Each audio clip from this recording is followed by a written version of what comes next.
to order.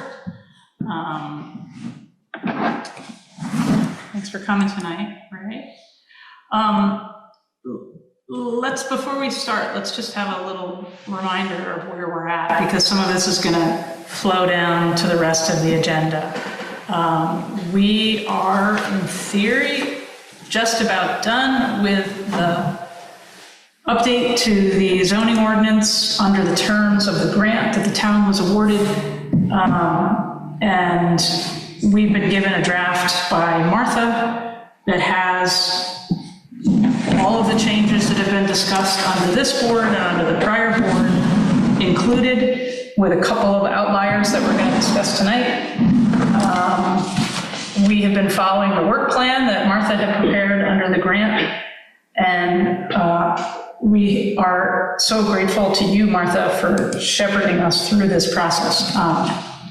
I sit with Martha before this meeting for a long time and look at what we're going to be talking about, and then she comes to these meetings, and then apparently spent all weekend writing up this report that we have to talk about tonight. So I feel like we have definitely gotten more than our money's worth from the Mountain Scotland Regional Commission. So thank you for all the work that you've done.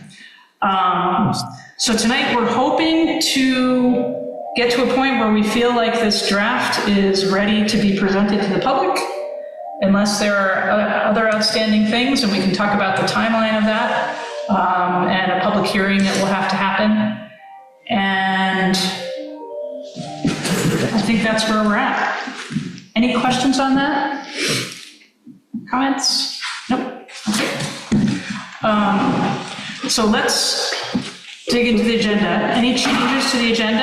I know I have one about adding the telecom language that Martha had sent around to match up with the state law, which wasn't in our code. So I'd like to add her telecom edits down maybe at the top of our discussion.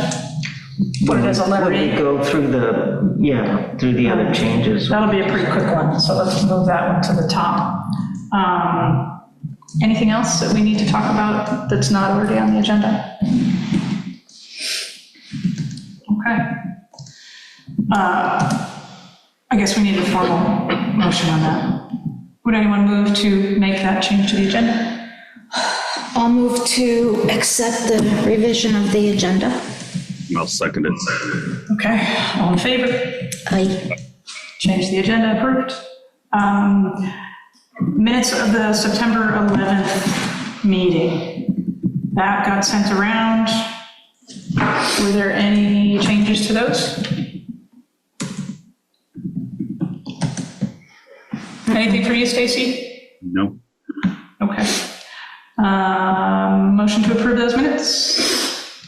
I motion to approve the minutes from September. Okay. All in favor of approving the minutes of the September 11th meeting? Aye.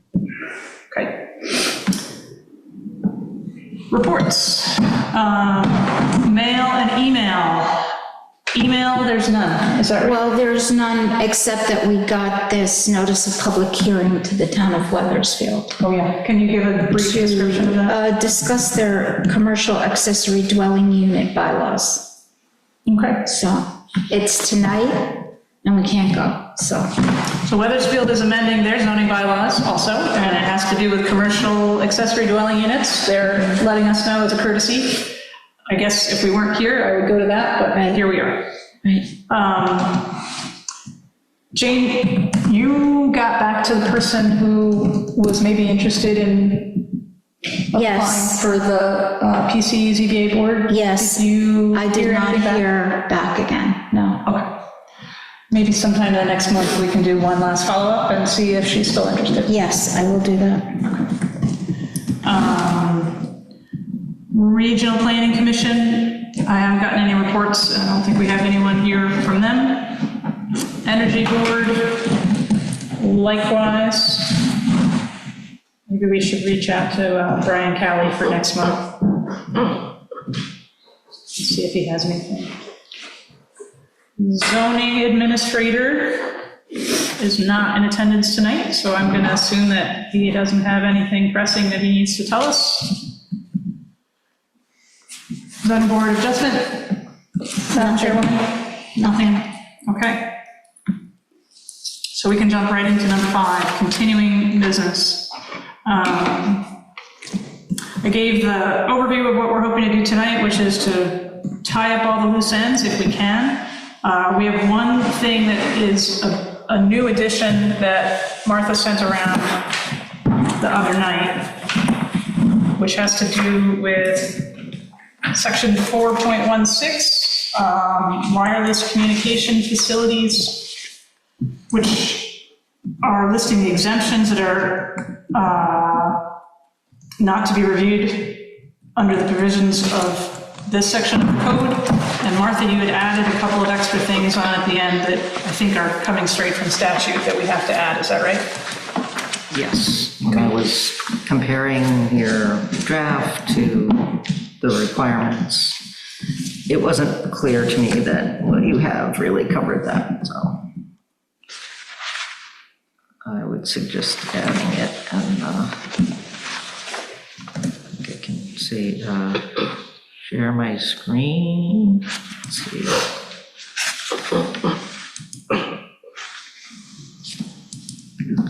Can I share my screen?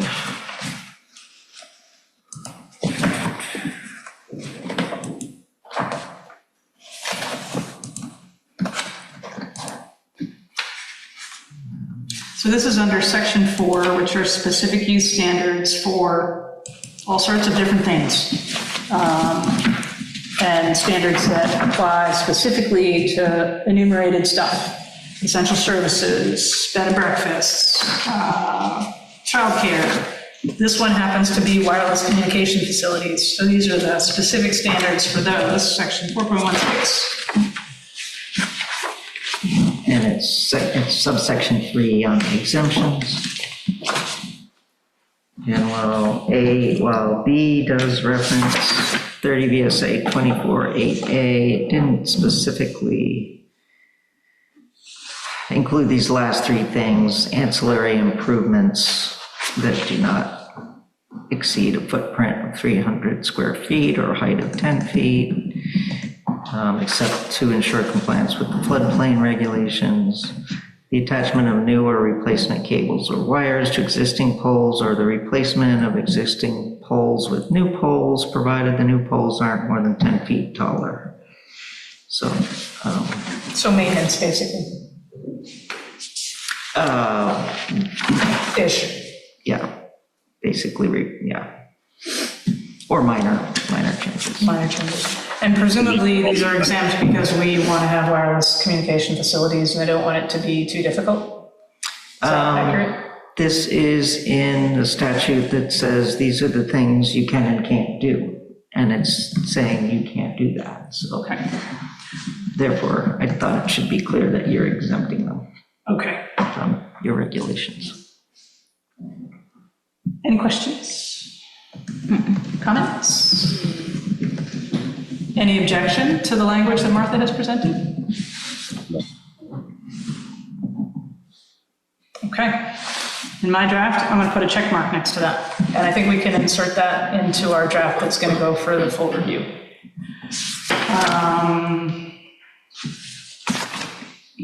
What was next? How would you like to do this, Martha? We have a couple outstanding issues to look at that we flagged the other day that still need a little bit more focused discussion.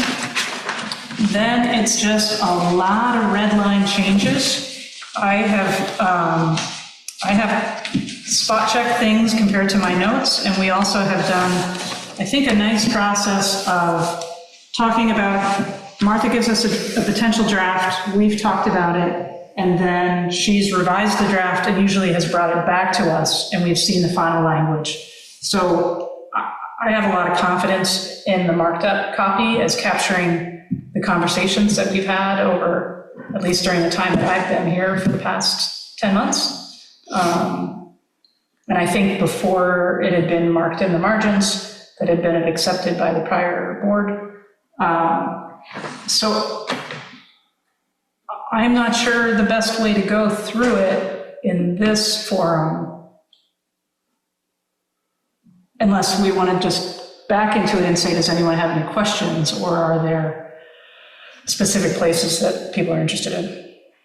Do you have thoughts on this? If people don't have specific questions, we could kind of touch on the more important things that we talked about.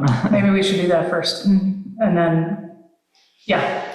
So Martha had flagged a couple places we still need to discuss. Are we okay just jumping into those? If you lead the way?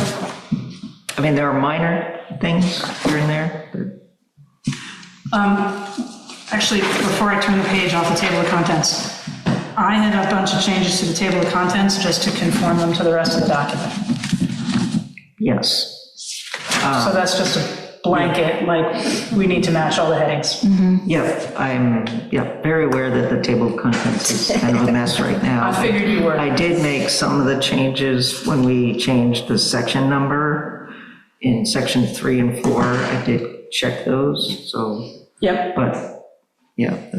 So I've made some marks. It's just, you know, sort of the subdivisions, for example. It used to be a subsection 1 and 2. Now we have 1, 2, 3, 4 for minor, major, and the design standards, stuff like that.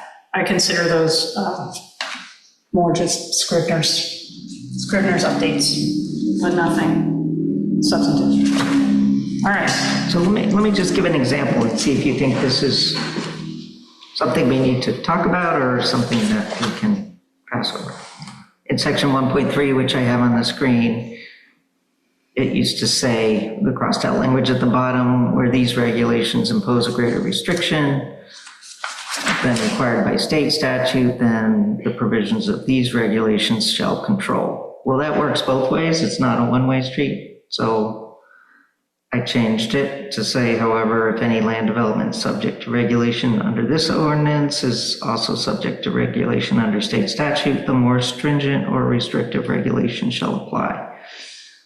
So whichever one is more strict is the one that applies. And that's required, so it's, do you want There to you have talk it. about stuff like that, or, I mean, It makes sense to me. If the Or do you state wanna law just says something else, pass over obviously that the kind of state law is stuff? going Yeah. to trump. Okay, well, Thank you for pointing that out. those are the, I mean, there's tiny changes like that throughout the thing. If we're looking on this page, up under 1.2, subsection 2, we say we had added something in hoping to be helpful. In addition to a local zoning permit, proposed land development, capital L, capital D, may require state permits. The applicant has to identify those prior to proceeding with development or commencing construction. Where we say development, should that be land development, capital L, capital D, or just development? We can make it land development.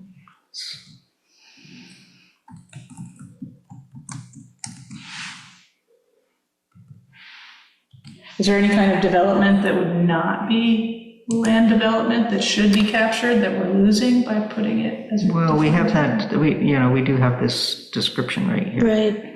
So, which covers, it's pretty broad A lot of stuff. description.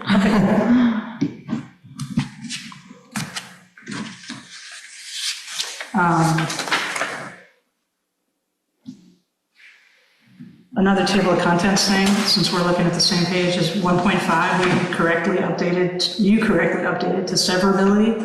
Let's just make sure we get it as severability in the table of contents.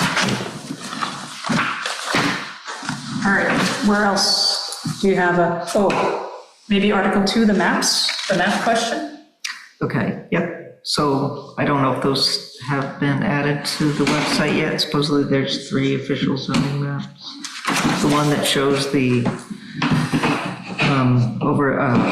Ridgeline Protection District wasn't on the town website specifically, so. I think they're probably still not on the town website. We have not made that request.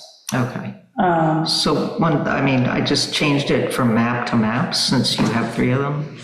Can we change it in the header too? So where we say section 2.1? Oh, you already did. It did say zoning district in maps, but then the language. Yeah, you're right. Down below where it says 2.1. Right there. Can we put an S on that zoning map? Oh, yep. So the issue here is that we do have a zoning map on our website, but it is, since the time that that zoning map was made, I believe we have 2 additional maps that are used in consideration in our ordinance, which is the ridgeline protection overlay and the significant wildlife habitat overlay. And we were talking about putting those up as well. So if you are developing in either one of those regions, it would be helpful if you knew where they were. And Jane, do you have those? I think they're at the end, right? I don't think we have the actual Right maps. here. Back here.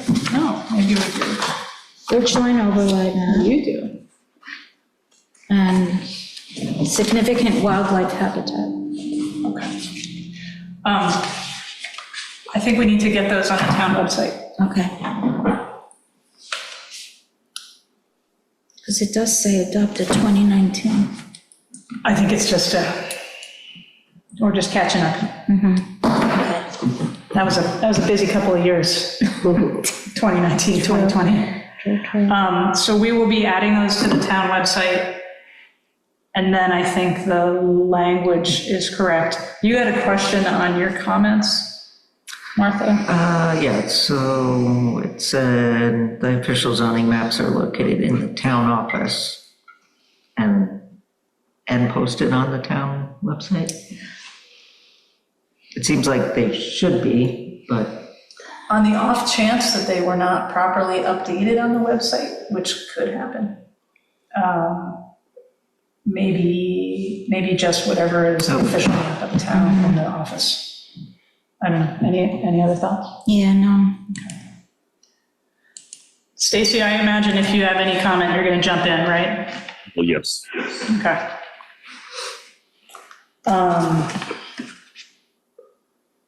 And I do know that we have seen the Ridgeline, the RPO and the SWHOD somewhere online. I don't know if it's listed on the state or if I can remember seeing it digitally on a website somewhere, and I don't know exactly where.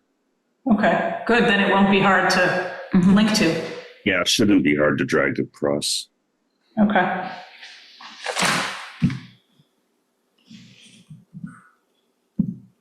All right, what's next? let's see.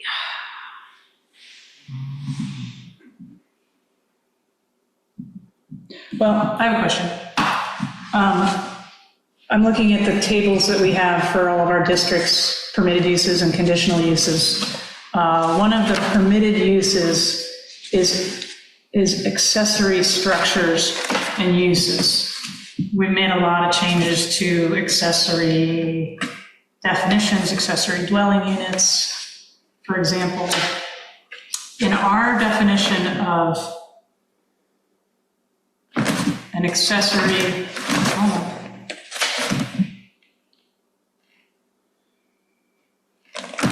an accessory structure. So we have several accessory languages. Accessory use, incidental and subordinate to the principal use. An accessory dwelling unit, sort of a, expert apartment or something like that. We also have accessory structure. I think of that as like an outbuilding or a run-in, something like that. We call it a structure which is detached and incidental, subordinate to principal use, located on the same lot as the principal structure, clearly related to the principal structure. And then it has, for residential uses, these include but may not be limited to garages, garden and tool sheds, and playhouses. Given all the changes we've made to those other definitions, does that still make sense? I think so. Okay. Do you not think so? Well, can you explain it to me? Why it makes sense? Yeah. So is that just saying that those accessory structures could be converted to residential use? Is that what that's getting at? Under permitted use? Under the definition of accessory structure. I don't think it's saying that it can be converted. Doesn't say anything about converting it, does it?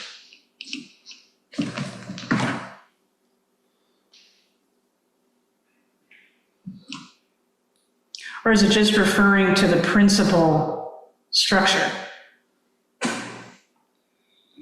If everyone else understands it, I'm not going to push it. Incidental sport into the principal use or structure on a lot, other located on the same lot, clearly and customarily related to the principal structure. So is it just saying that these may include garages, garden and tool sheds, and playhouses? I guess I'm confused by the for residential uses. Right. I mean, that might be more clear to eliminate that. Clearly customarily related to the principal structure or use, such as garages, tool sheds, playhouses. What does anybody else think? I think the residential is a little bit of it does add a little bit of confusion to it. Yeah. It's really, these are non-residential accessory uses for the most part. Yeah. Would anybody object to just saying these may, including but not limited to garages, garden and tool sheds and playhouses? Yes. For residential structures is just I extraneous. think that for residential uses, I personally think that that makes it more confusing, at least I got confused. Or you can just leave it in its own sentence. These may include but are not limited to garages, garden and tool sheds and playhouses.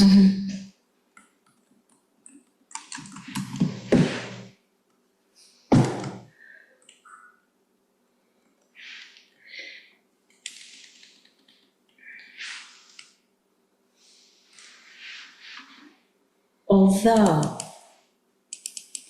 could something go in there that wasn't for residential use be included in that? Since it's not limited to.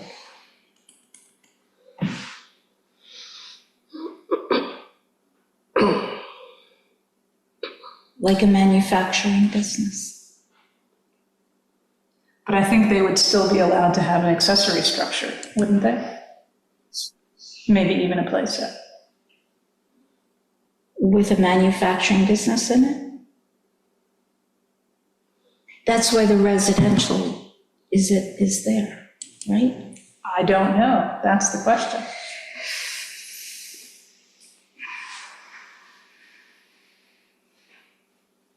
I think because of how it's described as being detached, incidental, located on the same lot, customarily related to, and it's not saying residential, it could apply to maybe commercial accessory use. Just because the examples are garages, right. sheds, playhouses, there's nothing that would prohibit it from being an accessory structure to a small business or something. Correct. So I think, are we still okay with it? Yeah. Okay. The other thing I think we need to do is re-alphabetize our accessory definitions. So we have, Yeah, So we gotta move. apartment Dwelling attached. unit up accessory above. dwelling unit should go up. Yeah. Accessory on-farm business should go up. And then structure and use can come after.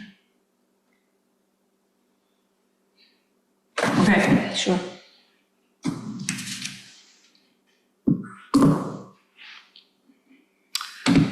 Back where we were.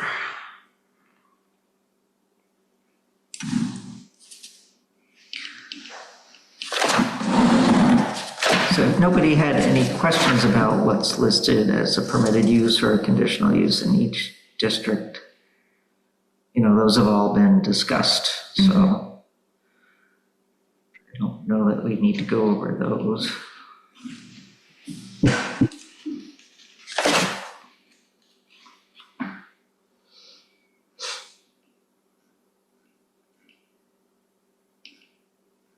There was one place where we did talk about it, the industrial mining district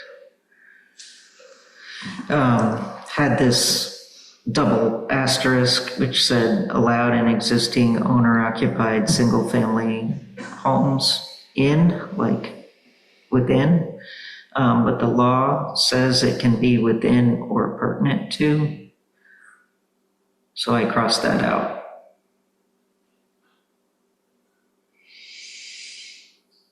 I mean, another option would be to not allow residential uses in that district, since the purpose of the district is for industrial operations and mining. But if you're going to list accessory dwelling units, then you can't restrict it to just those that are within the house. Funny that they put that just in that one district, that little double asterisk. Yeah, I don't know the district well enough to know if there's an existing home there, and Well, there was an existing home, and now there will be a new home built on that. okay, so it would apply. I mean, at some point you may want to redraw your district so that the home is not in the industrial mining district. If it's just a matter of moving it a line and putting it in a different district, that might make sense. But I don't think we have to do that now. So it's okay as is. Any thoughts? Well, the permitted use, we have crossed out home occupation. Home occupations are exempt now? Oh, okay. Then okay, so it's just going to be eliminated in this chart.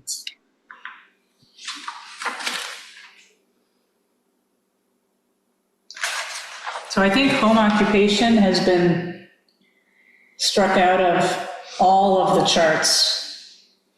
It looks funny on the industrial mining because there's so few permitted uses, but it's not in any of them anymore.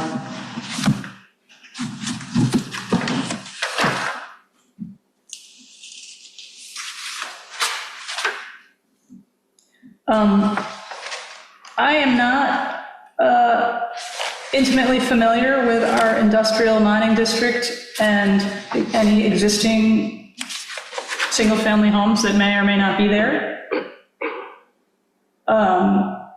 We have two choices. One is to strike it out, in which case the ADU is not going to be a permitted use. Or the option is to say allowed in or pertinent to existing owner-occupied single-family homes, to leave it the way it was. Is that right? Yes. Any strong feelings about this either way? Well, we should allow it as a permitted use. So not change that?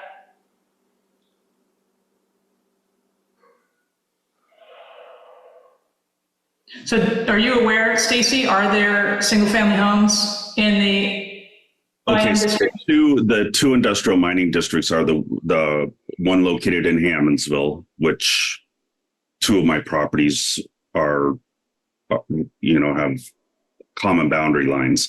And then the other industrial is down on Route 44 and 106 next to the fire station. I don't believe is that correct? I think that's right. So there was a house years and years ago on my parcel that we own now on 106 and Bailey's Mills, and we have permission and are currently building a home on that parcel, which is within the mining district. And I don't know, I'm not aware of any other homes in the area down on 44 and 106.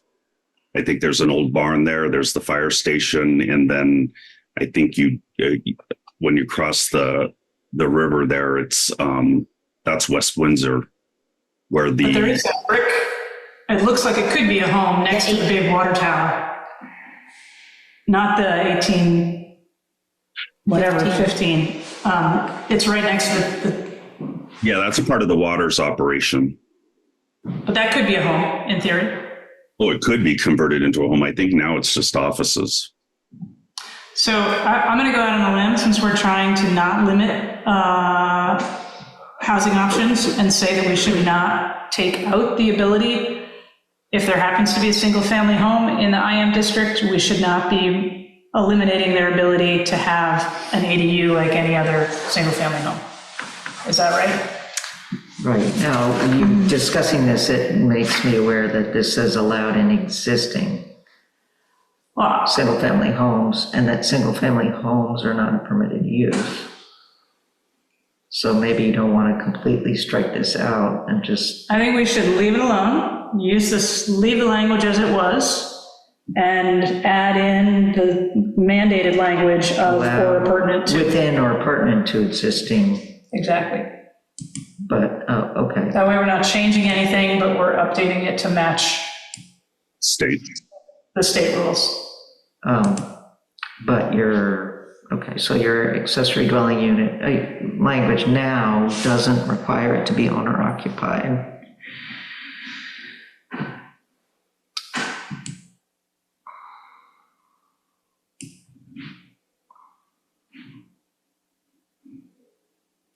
But this would. Right.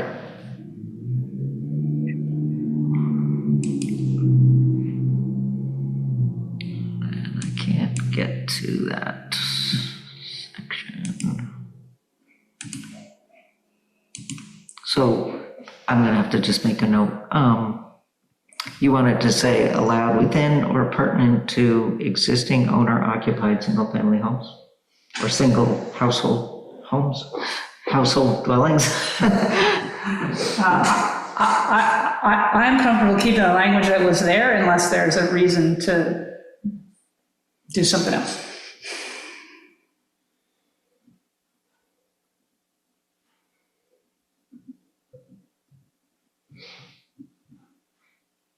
What part of this is state required that we didn't have in there originally? Is that just the crossed out red with the two asterisks? No, the crossed out red was what we had in the code, and what it got wrong under the current state scheme is that an ADU is allowed not only within a home, but it can also be appurtenant to, so it can be outside the home as well. So if we add in the words or appurtenant to, that brings us in compliance with the new state requirements for ADUs. Okay.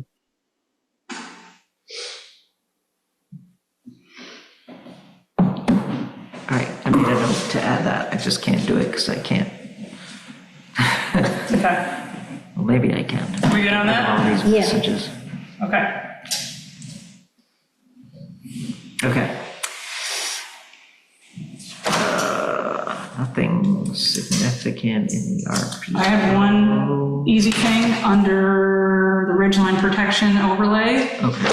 1, 2, 3, A, B, C, in subsection C, under the little picture, it's referring to Appendix B for the invasive species. It should really be Appendix A.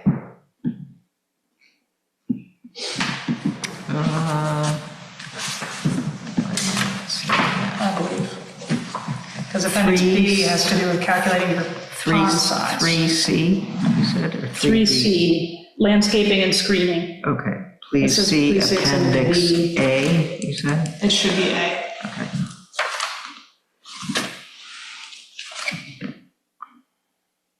Noxious weeds. Okay, Good catch. that's what I do.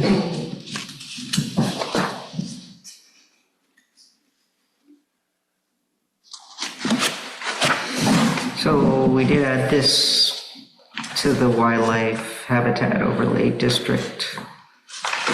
Please note that the large lot in example number 2 and number 3 could not be further subdivided. A restriction that would be noted on the survey plat and in the property deed in accordance with section 5.6.41B, which is in the subdivision regulations. Is that a new sentence? Is that a capital A restriction? Comma, a Comma. restriction that would be notified. Okay, gotcha.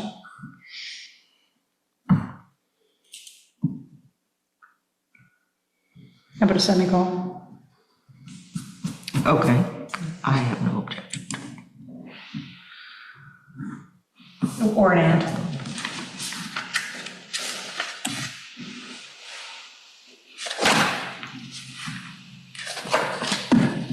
Okay.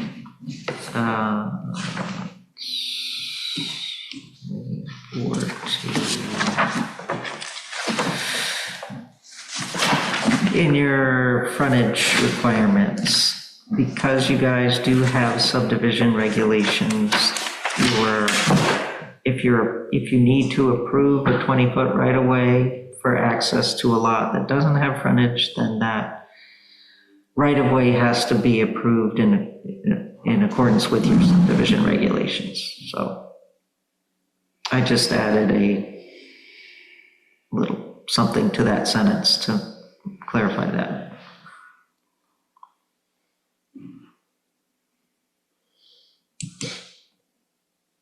Okay.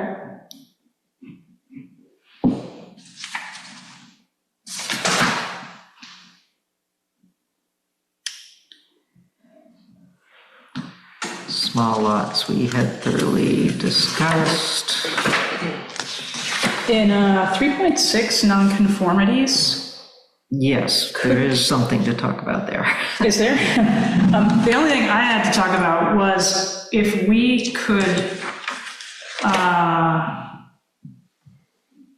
if we should be conforming our subsection numbering and presentation to kind of how we've done it in other places. So I'm not sure. I don't know if it matters.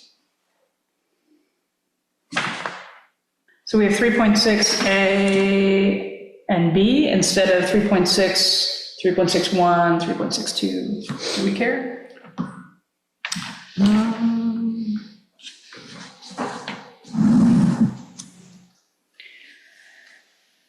If you care, Jane's looking at me like, no, we don't care. If you do care, we can change it. Make that, instead of A, you'd have 3.6.1. But you keep the 1, 2, 3. I think that's the same. Let's 3.6. Let's consider, Say that again? this is not substantive, let's consider it offline, and if it makes sense, then in the final draft, we can update that numbering. Because if you do it as a 3.61, that gets pulled over to the table of contents, so someone looking at it can see, maybe it doesn't matter. Contemplate. So to reference it, it'd be 3.6A.1.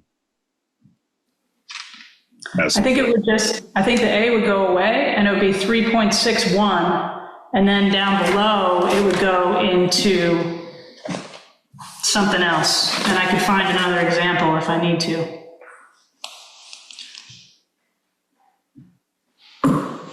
So it would be like Article 4. You know what, we don't need to take time on this. And that all over the place, 3.7.1A. Then Yeah, that's new too. I don't think it matters. I retract my comment. Okay. So what I noticed about the nonconformities is there's a section in your floodplain regs on nonconformities in flood hazard areas. And it says nonconformities shall be considered abandoned if they're discontinued for more than 12 months, which is much less than what you have here. And so I just wanted to be sure you were okay with that. And I had added the word also. Any such restoration, blah, blah, blah. in a special flood or river corridor is also subject to the requirements of section 5.5.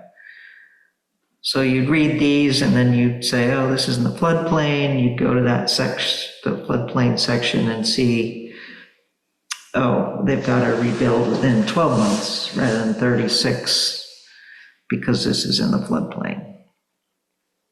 Shouldn't it be 36? Well, let me jump to 5.5.67. We all know how things go with these floods, and 12 months is not a very long time.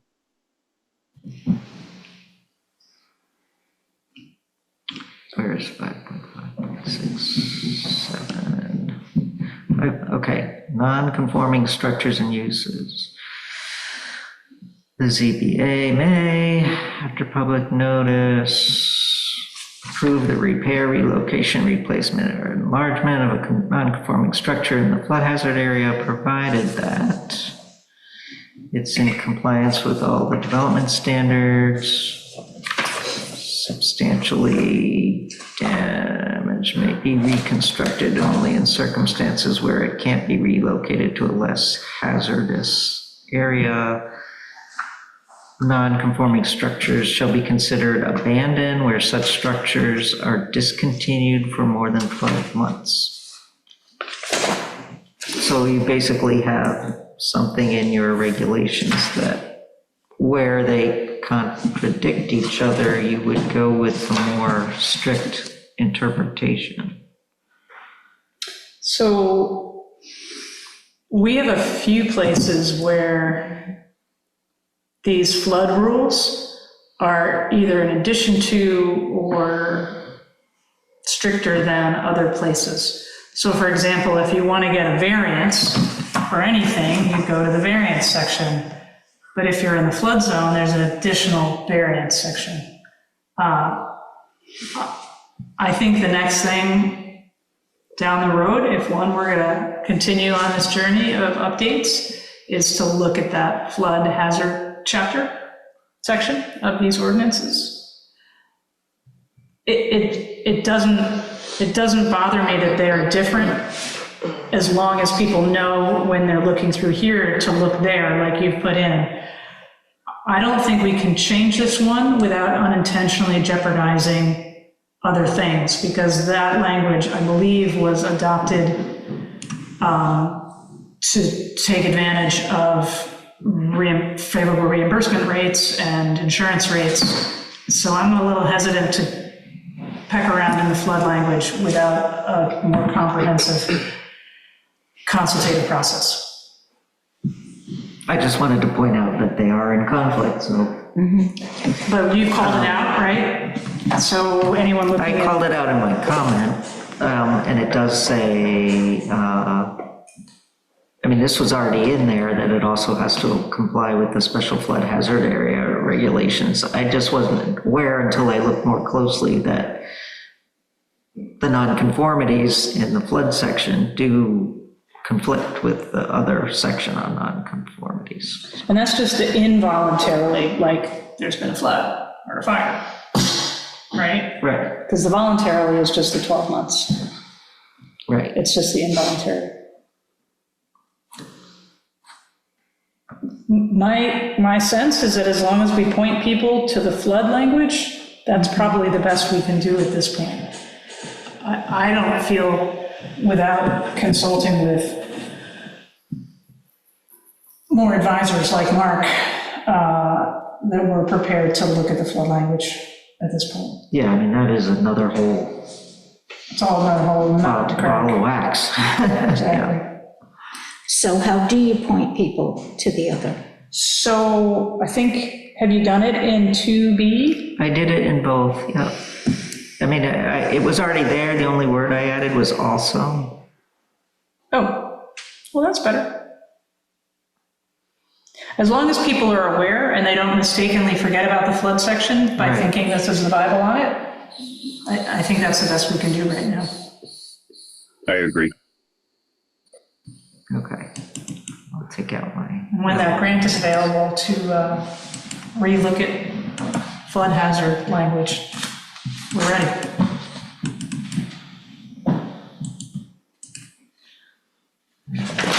Delete my comment. Okay. Parking, we've been over a lot. We don't have to go through that. Performance standard.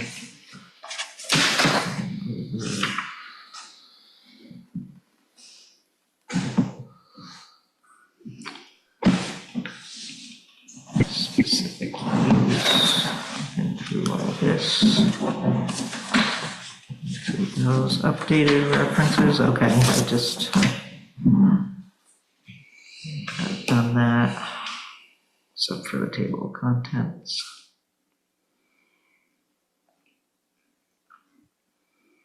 Group homes. So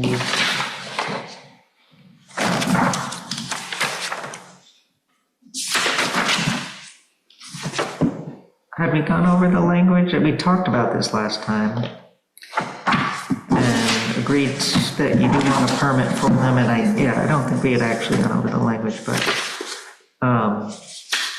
so I just added, along with the zoning permit application, the applicant shall submit evidence that the proposed facility complies with all applicable local and state requirements.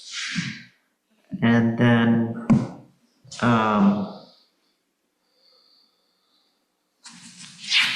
when Eve and I were discussing it, right now you decided to leave in group homes serving 9 or more as a conditional use, but based on the definition of disability, group homes, disability does include substance use disorder, so essentially it would include the recovery residences, which you were concerned that you didn't have enough emergency services and such for that. So what are our options? So we used to have,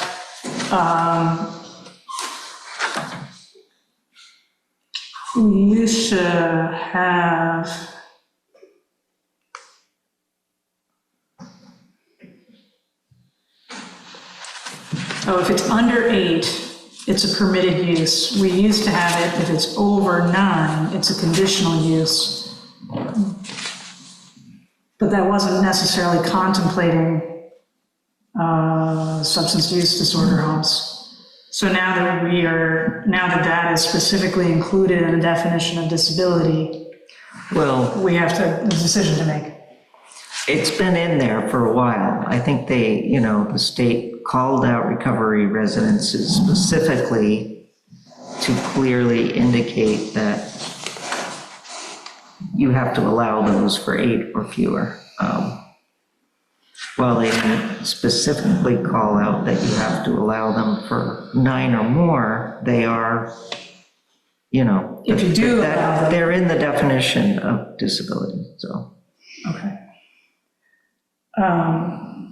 So number 2 is not required? Number 2 is not required. Number 1 is required. Number 1 is required. And then you were also concerned about the definition being clear that it doesn't include locked facilities such as the one that was proposed for Newberry. And I can jump ahead to the definition. Yes. So that was based on that article that you had sent around that says at the end of the article that they could have saved themselves a lot of trouble by simply adding to their zoning code that group home does not mean an incarceration facility that is locked. So we had talked about adding not an incarceration facility. So I just put this sentence at the end of the definition of group home. The term group home specifically excludes locked detention facilities.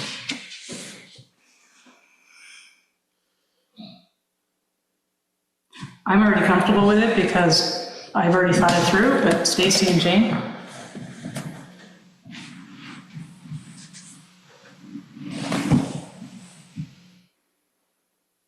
Yeah, I'm comfortable with it.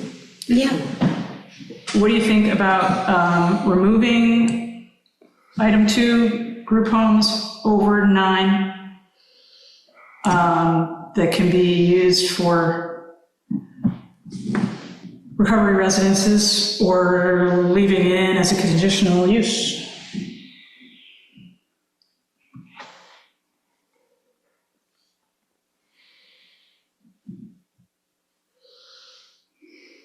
I think we were all comfortable with the mandated 8 or under. yeah. I don't know if we're comfortable with the 9 or more.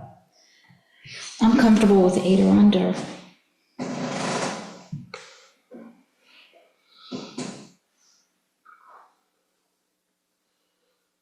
Yes, I think so. So is that, am I hearing that we're wanting to take out subsection 2 for the 9?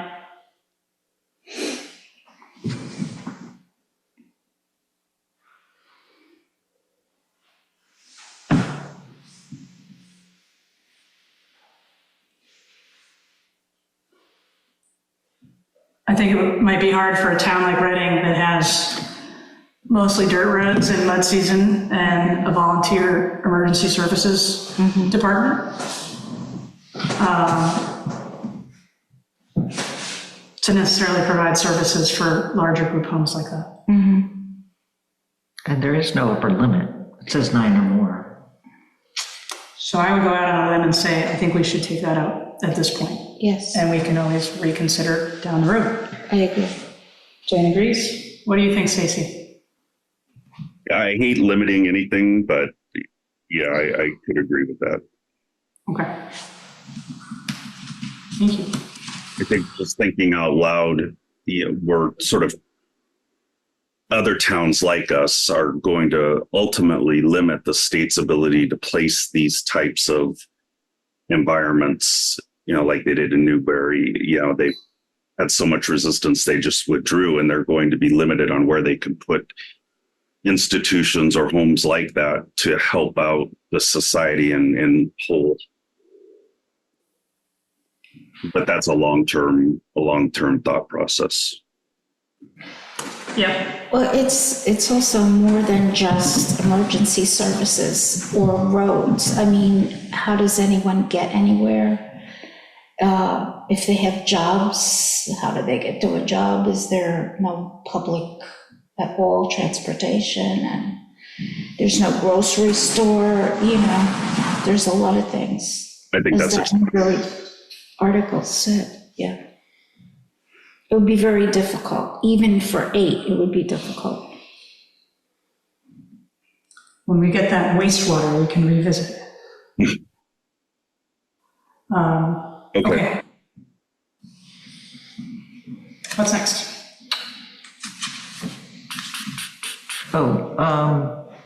Just as an FYI, so when Eve and I were talking under home occupation and home business, it used to say,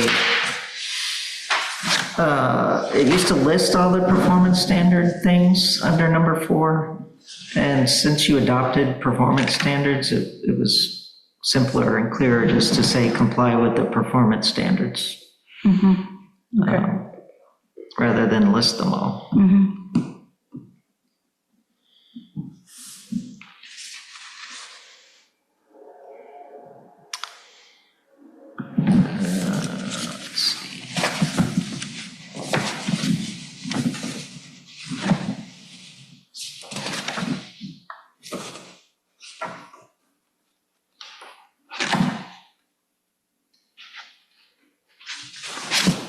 We talked about the wireless telecom.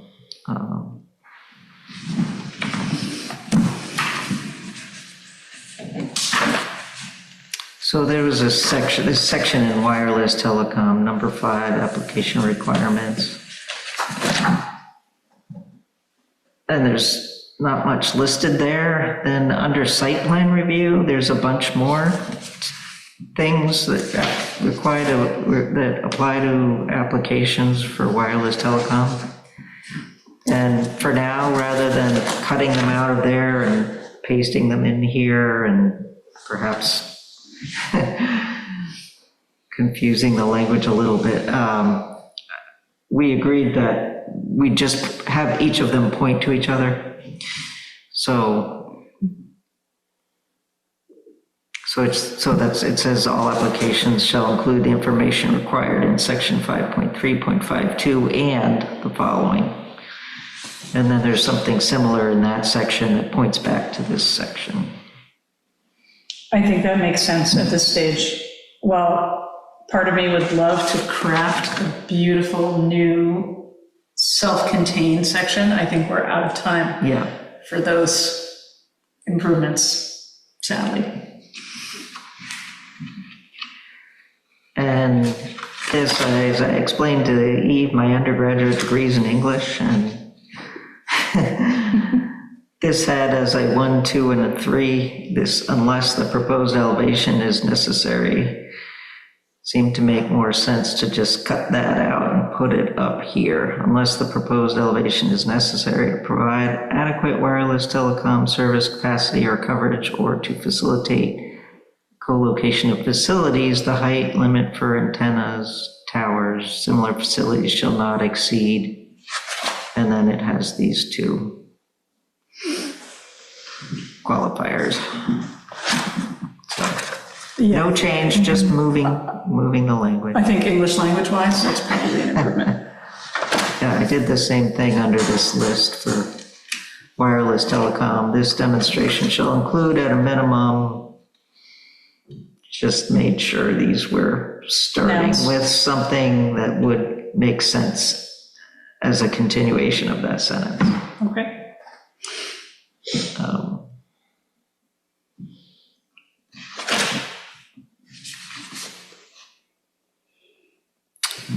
Let's see.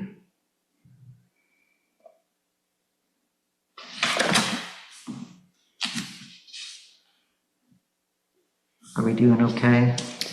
We have 1 more hour maximum. Seems like a lot. Okay, so there's this idea of deemed approval.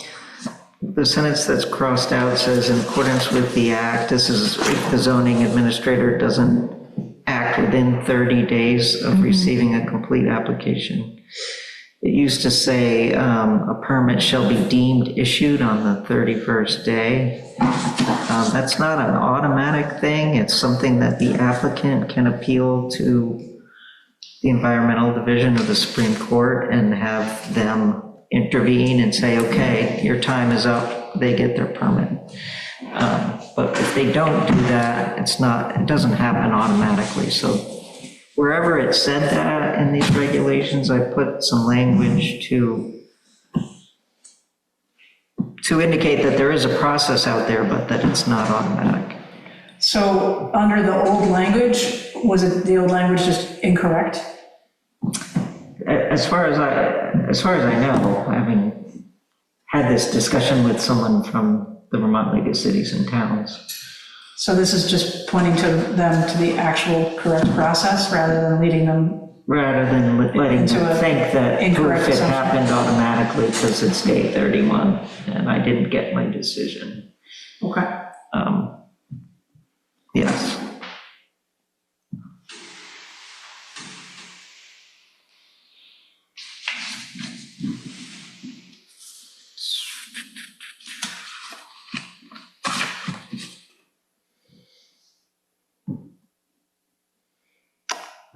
Let's see, bond uses.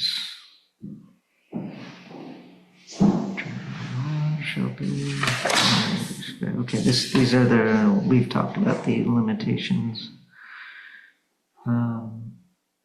We talked about these. Question.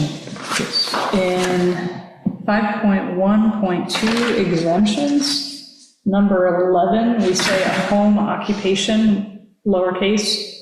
Should that be a home-based business? No. Home occupation is exempt if it complies with, is it the wrong section number? I think the section number is for home-based business. I just didn't, home occupation, lower cases, I don't know, I just capitalized. is that a thing? Home occupation.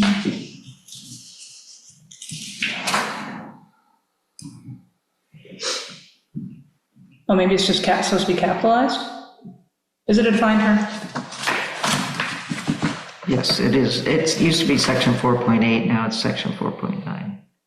Okay. And it was done, I think you weren't on the board when the commission, when that was Got it. revised. No wonder Because it was one of the first things they did was make it exempt, provided that it complies with these things. That's why I have no memory of it, but I think it's capitalized, right? Because it's a defined term? Yeah, Okay. And 4.9 is correct for yes, them? Okay. yeah. No, so wait a minute. It's 4.8, right? So hold on. No, it was 4.8. 4.10 is home-based Home business, 4.9. Okay, so that's right. Okay. Thank you.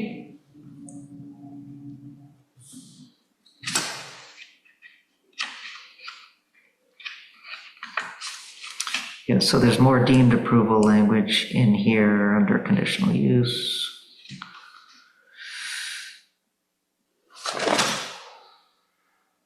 That's not new. Okay, in this section, in permitting a conditional use, the board may impose reasonable conditions consistent with 24 VSA 44.6B that it finds necessary to ensure conformance with general and specific standards, etc. There's 4464 was revised with Act 47, the Home Act, which restricts some of these things if it's a residential use. But in talking about it with Eve, we had different interpretations about whether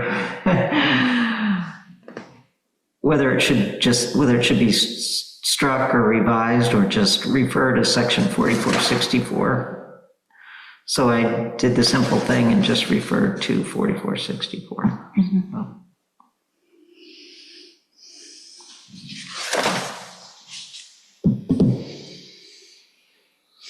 site plan review, this was very confusing, I thought, this whole introduction, the first paragraph under site plan review.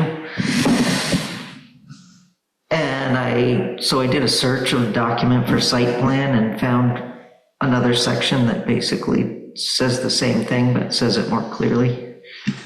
Section 6.02B.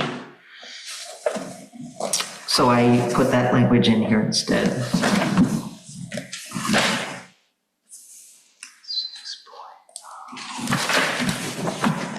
Basically, all applications for development requiring approval by the planning commission or the zoning board shall include a site plan prepared in accordance with this section.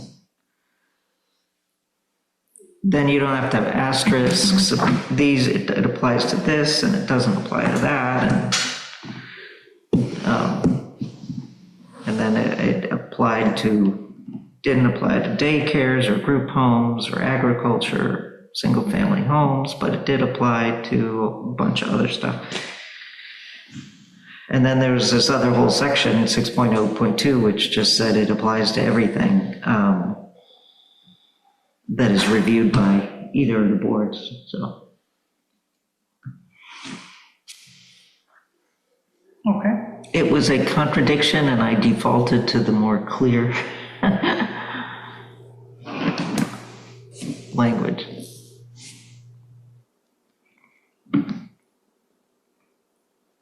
Okay.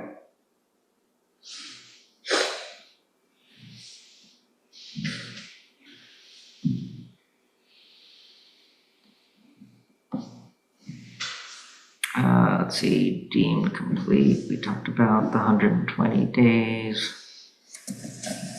And then there's deemed approval, which we talked about.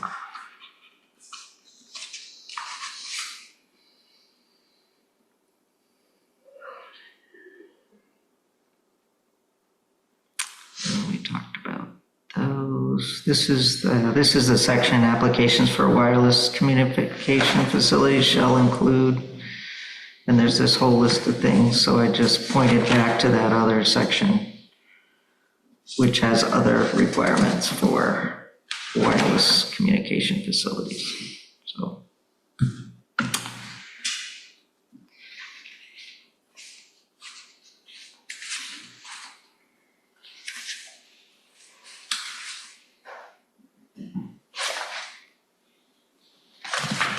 Okay. Where are we now?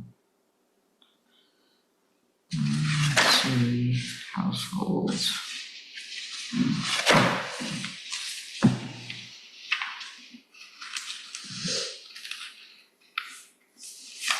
So, yeah, in the planned unit development section, it says the minimum lot size shall be 1 acre. But there are districts where the minimum lot size is smaller than that, so I added except in districts where smaller lot sizes are allowed. That makes sense.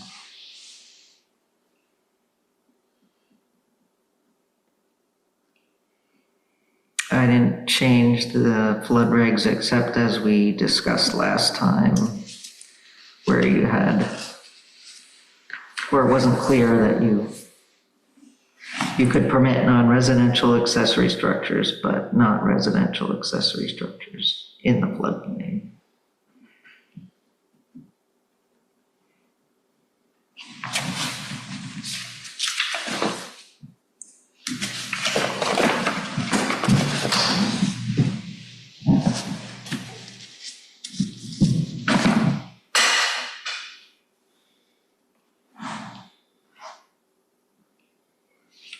Yeah, still flood language. Okay, we talked about certificates of occupancy last time. Subdivision, I put it all in here if nobody found any. Does anyone have anything more to say about subdivisions? Speak now. I feel like if you wrote down everything we said, I think we gave this a pretty thorough going over.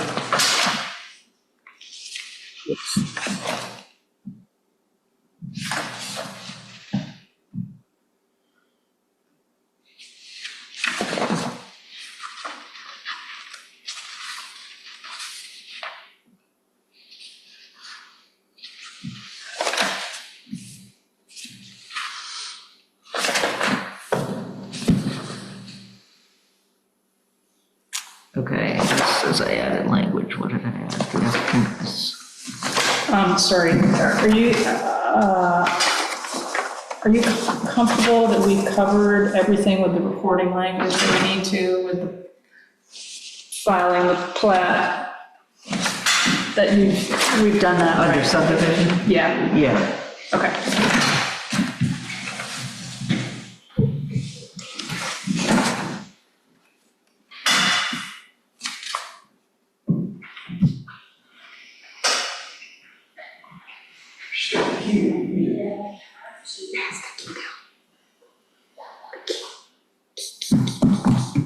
So on this section 6.0, it talks about contacting a permit specialist. I mean, that whole process has changed, so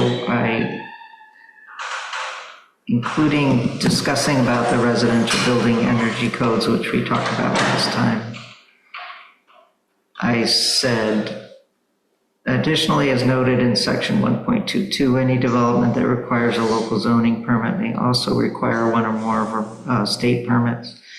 The applicant is obligated to identify and obtain any required state permits, et cetera. And then for assistance in determining whether permits are needed, the applicant can use the online permit navigator tool provided by the Vermont Department of Environmental Conservation or contact a DEC, Community Assistance Specialist. So that's the new That's the new process. standard. Yeah. Super helpful. So, Are we capitalizing state? we can, Or we do some places and others not? let me make a note. Maybe capitalize? Yeah.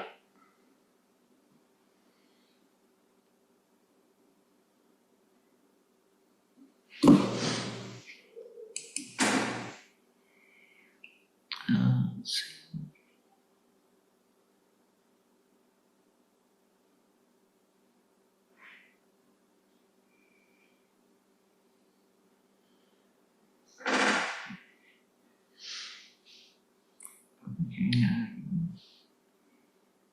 By all means, let's revise the incorrect thing. That's good. Yeah. Yeah, so I just pointed to the actual correct language. Again, deemed approval. We already talked about that 2-year thing. You do, I mean, for enforcement, you'll have to put it on your list, but you have one sentence. The references in it were inaccurate, and so I corrected those, but at some point you probably want to have more than just one sentence on enforcement. So I've looked at the state rules on enforcement. Are other towns using different processes for enforcement that we should be using as a model? No, but they put some of that language into their regulations that's in the state statute. So they're still following the state Yeah, statute? yeah. I mean, this gets you to the statute, and you just, I mean, everywhere else where you're talking about different statutes, you put the language in, except here. I wonder why they did that. I don't. So it's not wrong? It's not wrong, it's just It's not fulsome. it's very brief. So if someone goes to the Vermont law and looks up the enforcement, they'll get there? Right. Okay. Yep. Again, if we had another 2 months Yeah. to review and consider and revise, but if it's not wrong at this point, I think that's on my list for the next round. The ELCT does have a workshop forum coming up on, October 17th. Yeah. That has three categories, and one of those is the best practices for handling zoning violations. All right, if they have any handouts, Stacy, I want you to grab one, okay? Yeah, I was planning to attend that also. I'm going to. I think I have a conflict that day, but you guys sound like you're covering it, so. So Miss it. under appeals, we had talked a few meetings back about if the zoning administrator approves or disapproves something, and that gets appealed to the ZBA, then what happens if the ZBA agrees or disagrees with the zoning administrator? So I put this in there. If the ZBA affirms the decision of the ZA, the applicant may appeal the ZBA's decision to the Environmental Division of Vermont Superior Court. If the ZBA disagrees with the decision of the ZA, the ZBA shall clearly state the reasons why it disagrees in its decision and return the application to the ZA for reconsideration. But I don't think we had ever talked about it, so I just wanted to flag that.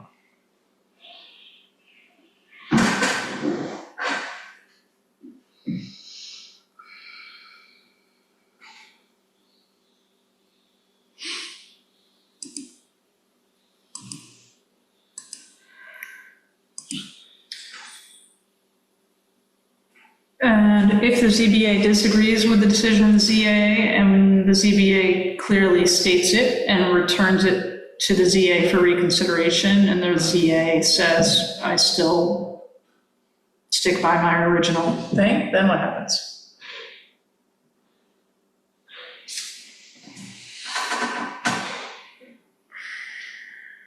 I mean, presumably the ZBA can overrule the ZA, right? Yeah, I mean, I think it's a gentle way of saying, come to a different conclusion. So I mean, maybe it's returns the application to the ZA with instructions for how to proceed or something like that.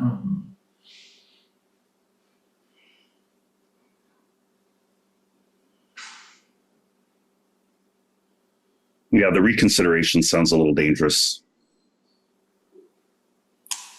Yeah, it sounds like the ZA can say, okay, I hear you, but I mean, the ZBA has to be in a position to override a decision of the ZA that it disagrees with, right? Yeah, yep.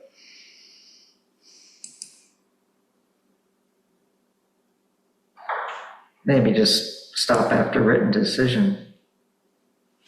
Clearly state the reasons why it disagrees and it's written, and return a decision in favor of the applicant. Well, it might be in favor of the applicant. I suppose there's always a third possibility too, where it disagrees with the ZA, but it's not necessarily in favor of the applicant.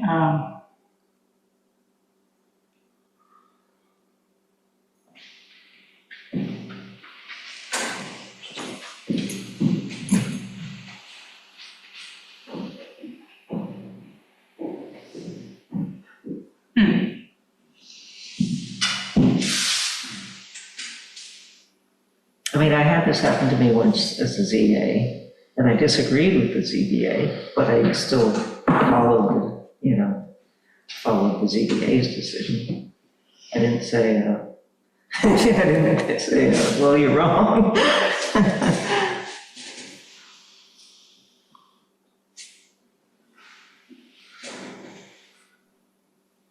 I mean, these are not necessarily the right words, but the last sentence really is, the concept is the ZBA may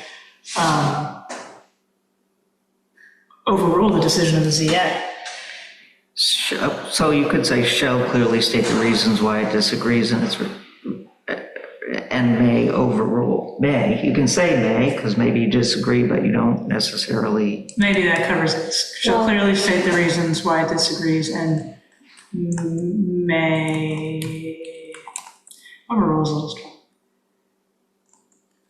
It's really, and will direct the ZA. Yeah, the ZBA has the final decision, correct? So the ZA can't reconsider. How about the ZBA shall clearly state the reasons why it disagrees in its written decision and provide instructions for how the ZA should proceed. And instruct the ZA accordingly. Okay.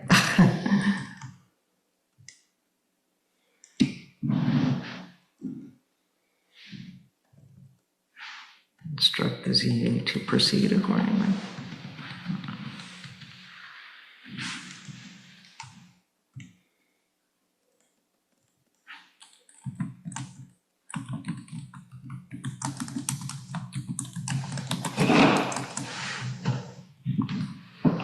Didn't they write the Constitution in less time?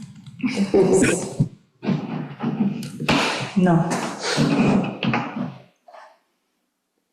Everyone good with that?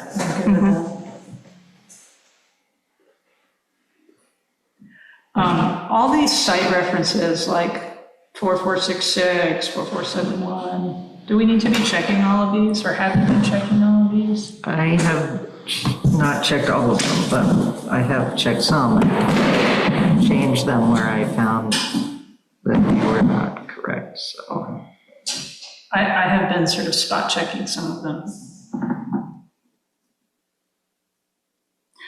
In 6.2.3, is it worth mentioning here anything about the deemed approval issue as well, or are we comfortable that we've covered the deemed approval? Maybe it's good enough as it is.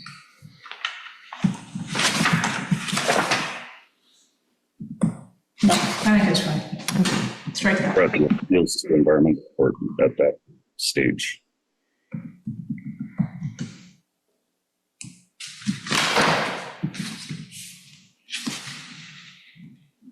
I don't think this was, that's just the 120-day thing. Under 6, are we on 6.3? Yes. Oh, down at the, in your red at the bottom, should we be referencing the variance section of the flood hazard section 5.5? So that to me was a little confusing the first time I encountered it, because I thought, oh, variances. And then I realized that if you're in a flood area, there are more variance requirements.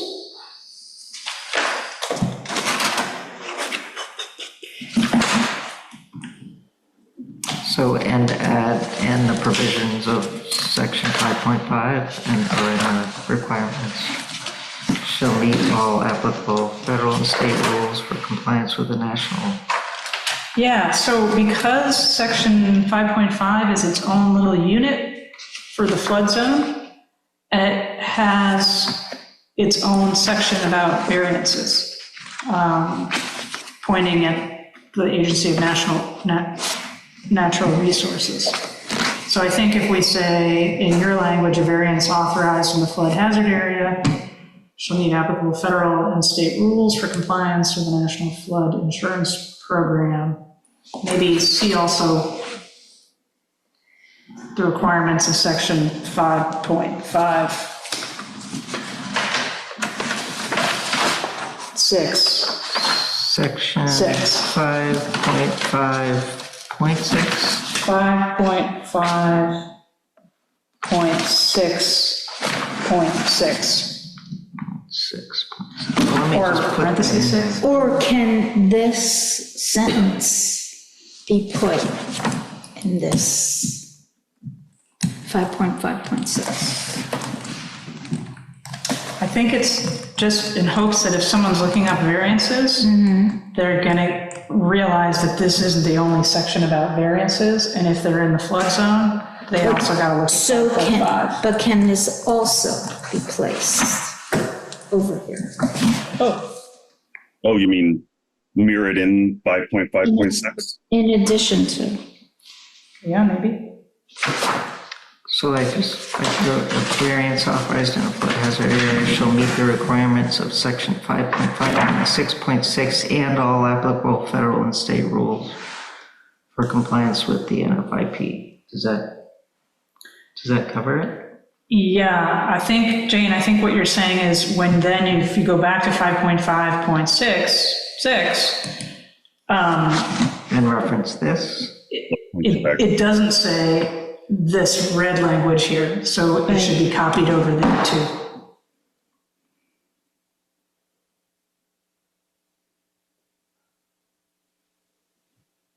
Okay. Actually, I think I should really do? The language that's there in red should be ported over to the flood area. And instead of the language in red, you should say, for variances in the flood hazard area, see also the requirements of section 5.5.66. I think I did.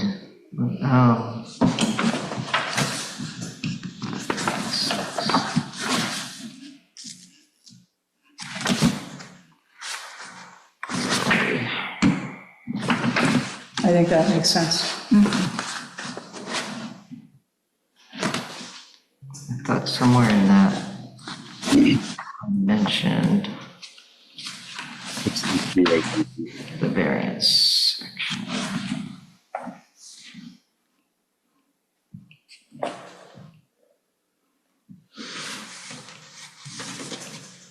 So in the flood zone, Yeah, under variance, it says variances may be granted Only in accordance with all the criteria in section 6.3, 24 ESA 4469, 4424, and 44 CFR 60.6, after public hearing noticed as described in section 6.3. So I think that makes sense, but if you just take the red variance language for the flood hazard area that you had in 6.3, move it into 5.5 as maybe letter C of that subsection 6.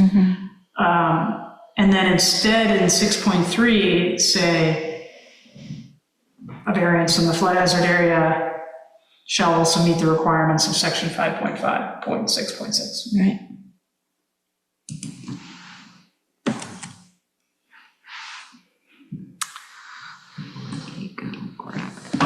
Because if they just read this, they don't know about this. Oops. Plug in.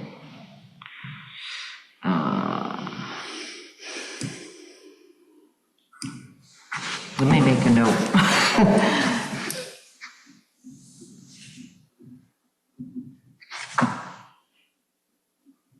To do that.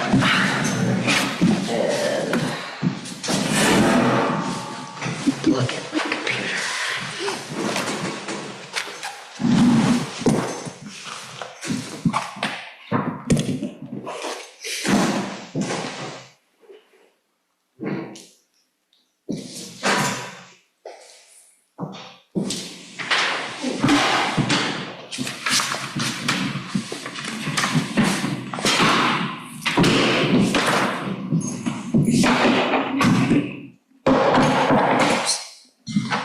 Okay, I made a note on that one.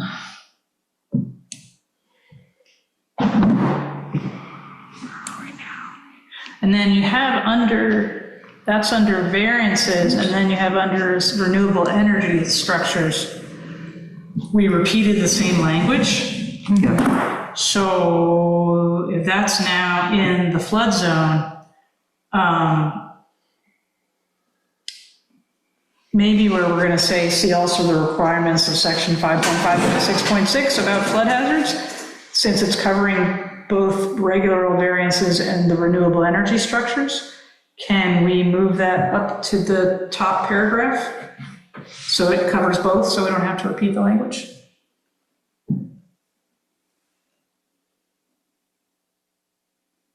Like up in here? Yeah, I wonder if this should be a 0.1 and this should be a 0.2 though.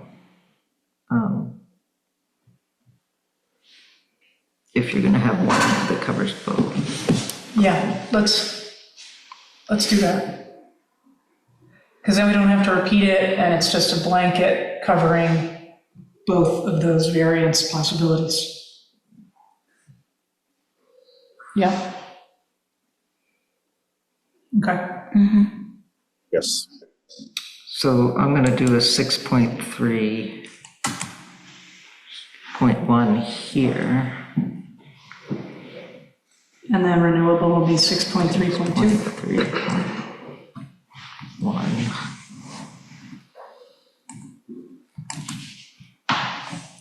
And then 6.3.2.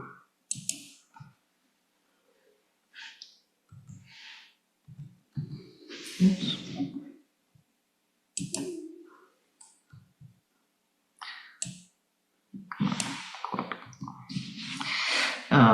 And then move this.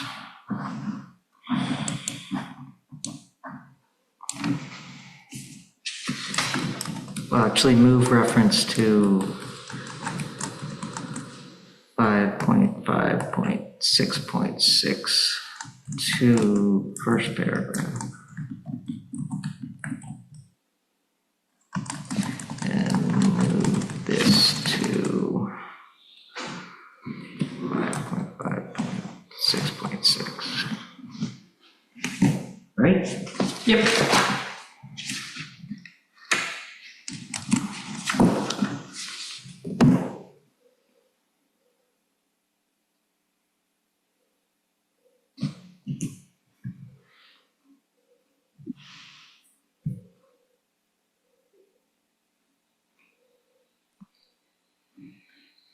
That's the deemed approval thing.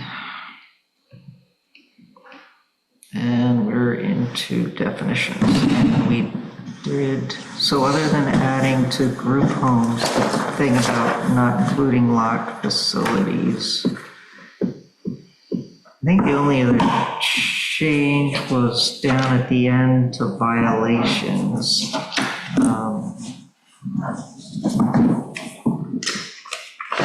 Well, let's what do we have here? Oh, households. Yeah, A group of persons living together as a single housekeeping unit with no more than 2 people occupying each bedroom. We talked about that last time. When I talked to Eve, after we talked, we added, the definition of household shall not be interpreted to include rooming houses, boarding houses, dormitories, or similar uses. so I think that would satisfy my concern that by taking away a number, which used to be kind of arbitrarily 5, even though there are plenty of families bigger than 5, it wouldn't be just an open-ended potential loophole into saying something was a single household unit, like a big dormitory or anything else that could be built. Basically, it seemed to be a loophole that would allow any kind of building to be developed in any district, whether or not it was in kind of keeping with the traditional concept of a single-family home to be used for a family or roommates or other group housing ideals consistent with that.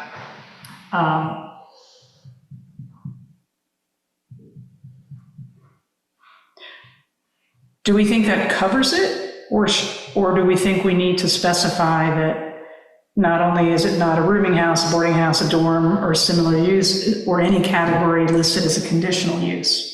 Or do you think that that covers it? So single-family houses or single household, what are we calling it? Single household dwelling units Yeah, single household, are permitted use in all districts. yes. The goal is to not have the definition of household now become so broad that any arrangement in any district is permitted when that wasn't the intention.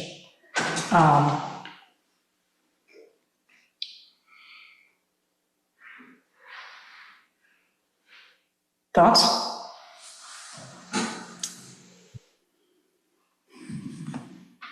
I think it's Think it works? similar uses kind of covers, Okay. you know. And if it's a conditional use, then it's clearly a conditional use, so I don't have to worry. Stacy? Okay. Okay. But you also wanted to add something about single family here. Yeah, so under dwelling unit, comma, single household, because in the statute, it overwhelmingly refers to single-family homes. I think where we say dwelling unit, single household, which is a term we've now coined, I think it's good, we should put in something saying, AKA single-family home, so that if you're looking at the statute and it's referencing single-family homes, it's clear that this is what we are replacing it with and this is what we mean, so there isn't confusion.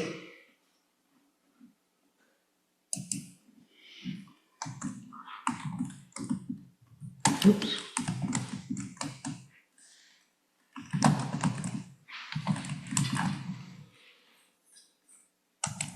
Oops. Single family home.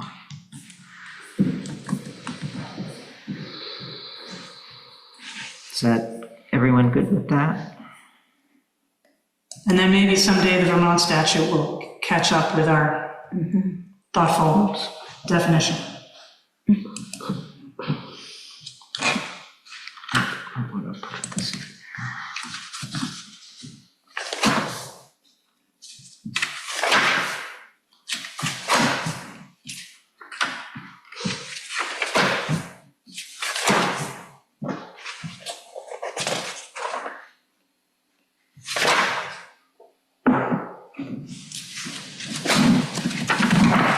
so also owner occupied, that's been hanging out there for a long time. It is used in a few places still. It's it's no longer used reference to accessory dwelling units. I can do a quick search if you want to see where it's used, but used as a primary residence of the person owning title to the property who must be eligible to declare the property as a homestead for Vermont property tax purposes. It used to say who must live there for 50% or more of the time or something like that. So I took that out.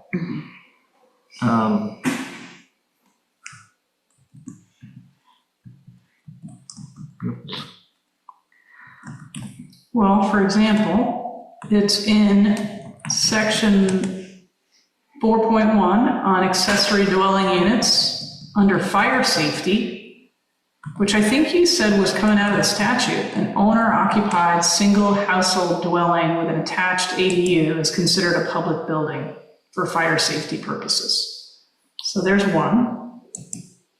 But wasn't that a statutory reference? Yes.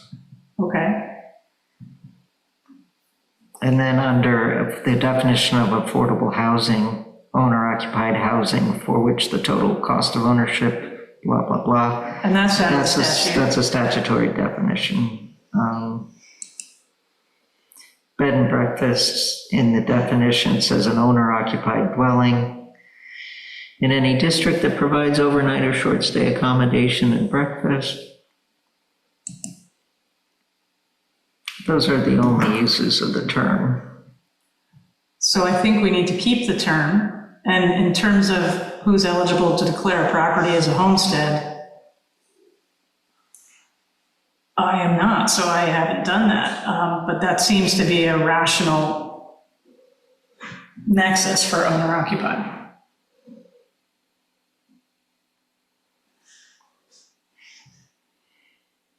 Thoughts? Yeah, I don't think we need to get that specific to where we have to declare the property as a homestead for Vermont property taxes. Well, eligible. So we had a big long definition that was sort of arbitrary. So I had questioned the definition with Martha, and we finally gotten to the place where, how about you just tie it to who's eligible to declare it as a homestead? You don't have to declare it as a homestead, but you would be eligible, meaning it's your home.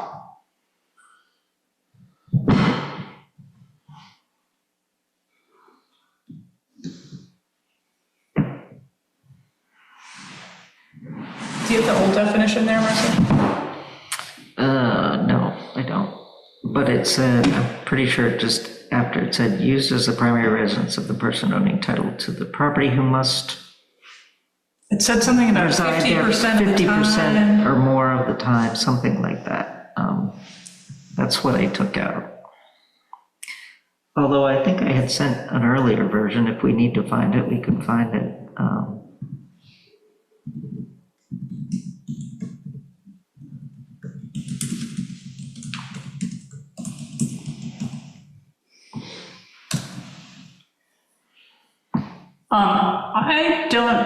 This is used in so few places, and it doesn't seem super,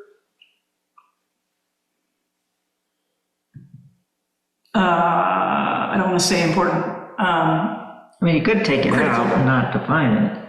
I think we should define it because we use it. Right. So we either define it as eligible for homestead, or we leave it alone, and it's the old 50%, sort of a big, long definition that may or may not be the state definition.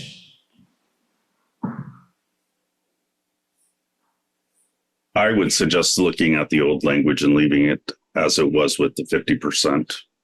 Okay. I don't feel strongly one way or another. You don't feel strongly? Okay. Let's put it back. Restore, okay.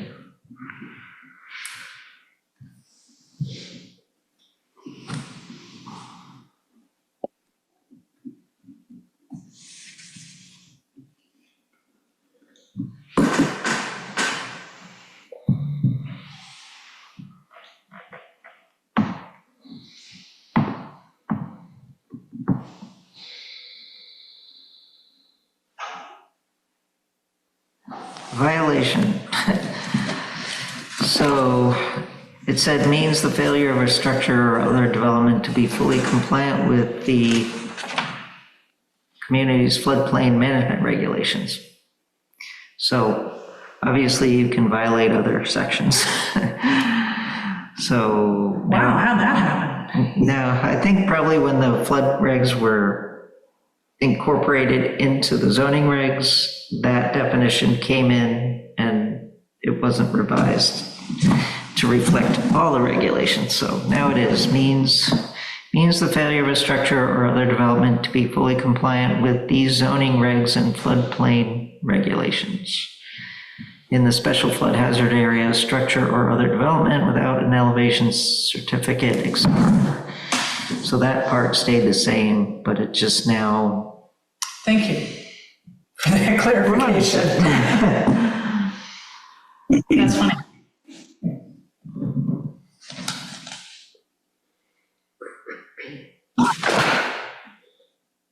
Is that it? That's it.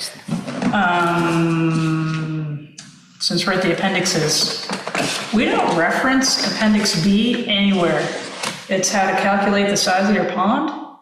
And I'm wondering, I mean, it's on our code, but Should we reference it under ponds, maybe? section 4.14?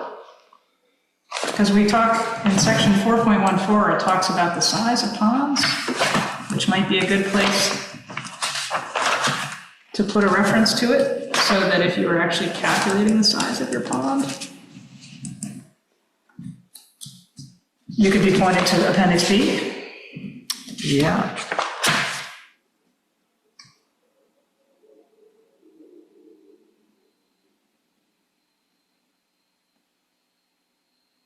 I mean, you could even put at the end of 4.14.2, see Appendix B for measuring the size and volume of ponds.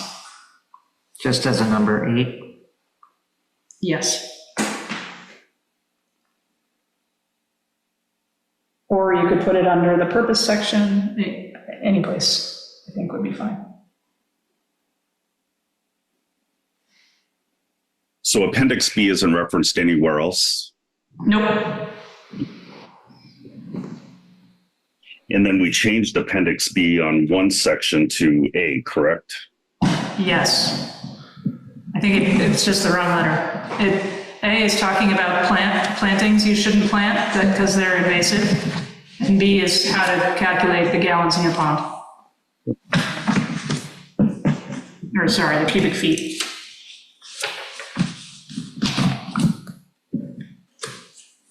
Is it specific cubic feet?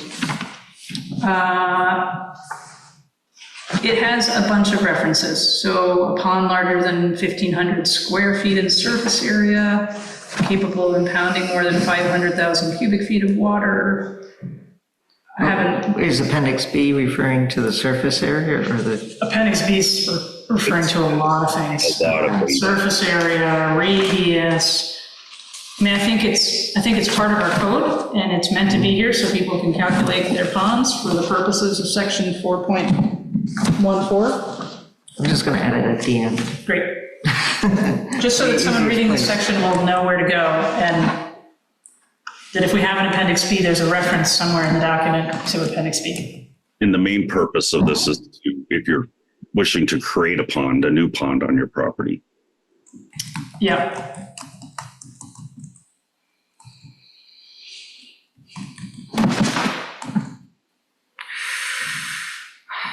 For instructions on determining For pond measuring, size. I would say for measuring, I would just copy the title, for measuring the size and volume of ponds, which is what Appendix B is called.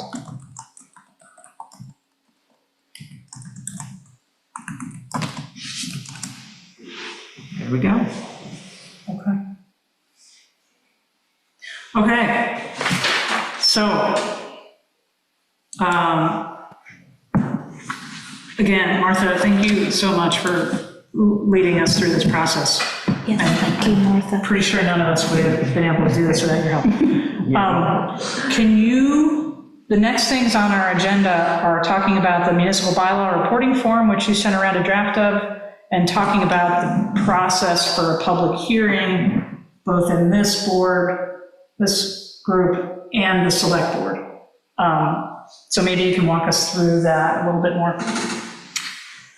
So when you feel like you're done and you're ready to have a hearing on it, you put a public hearing notice, the bylaws, the reporting form.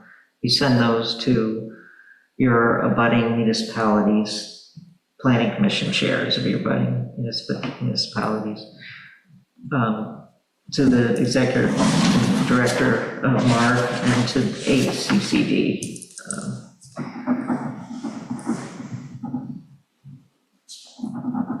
And you put a notice in the newspaper about when the hearing is, post it around wherever you normally do your postings, put it on your website.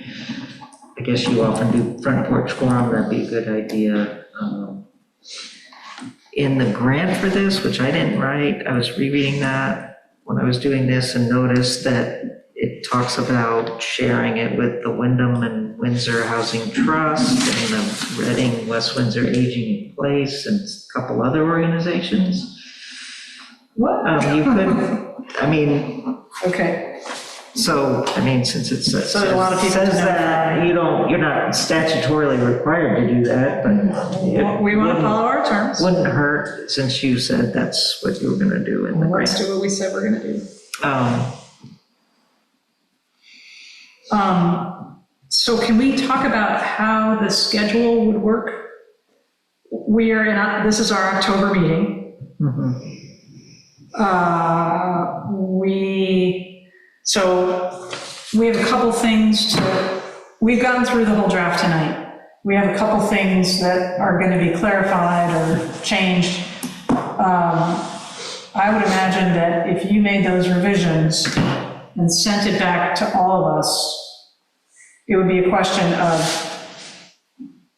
does this meet with what we thought? And if it does, it's ready to go. Do we have to have another meeting to make that determination? I mean, you can say, you are approving this, you don't have to make a motion well, when you're done, you probably should.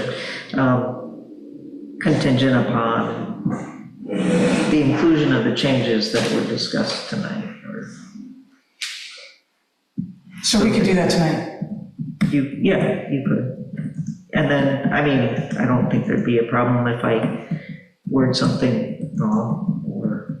Scrivener's error. Yeah. If some minor correction needs to be made, I don't think that that's problematic. So our next meeting is in November. I don't know fully what the timing would be on all of this, but could in theory our November meeting be Your public. the public hearing? Could be, yeah. And then if our November meeting is the public hearing,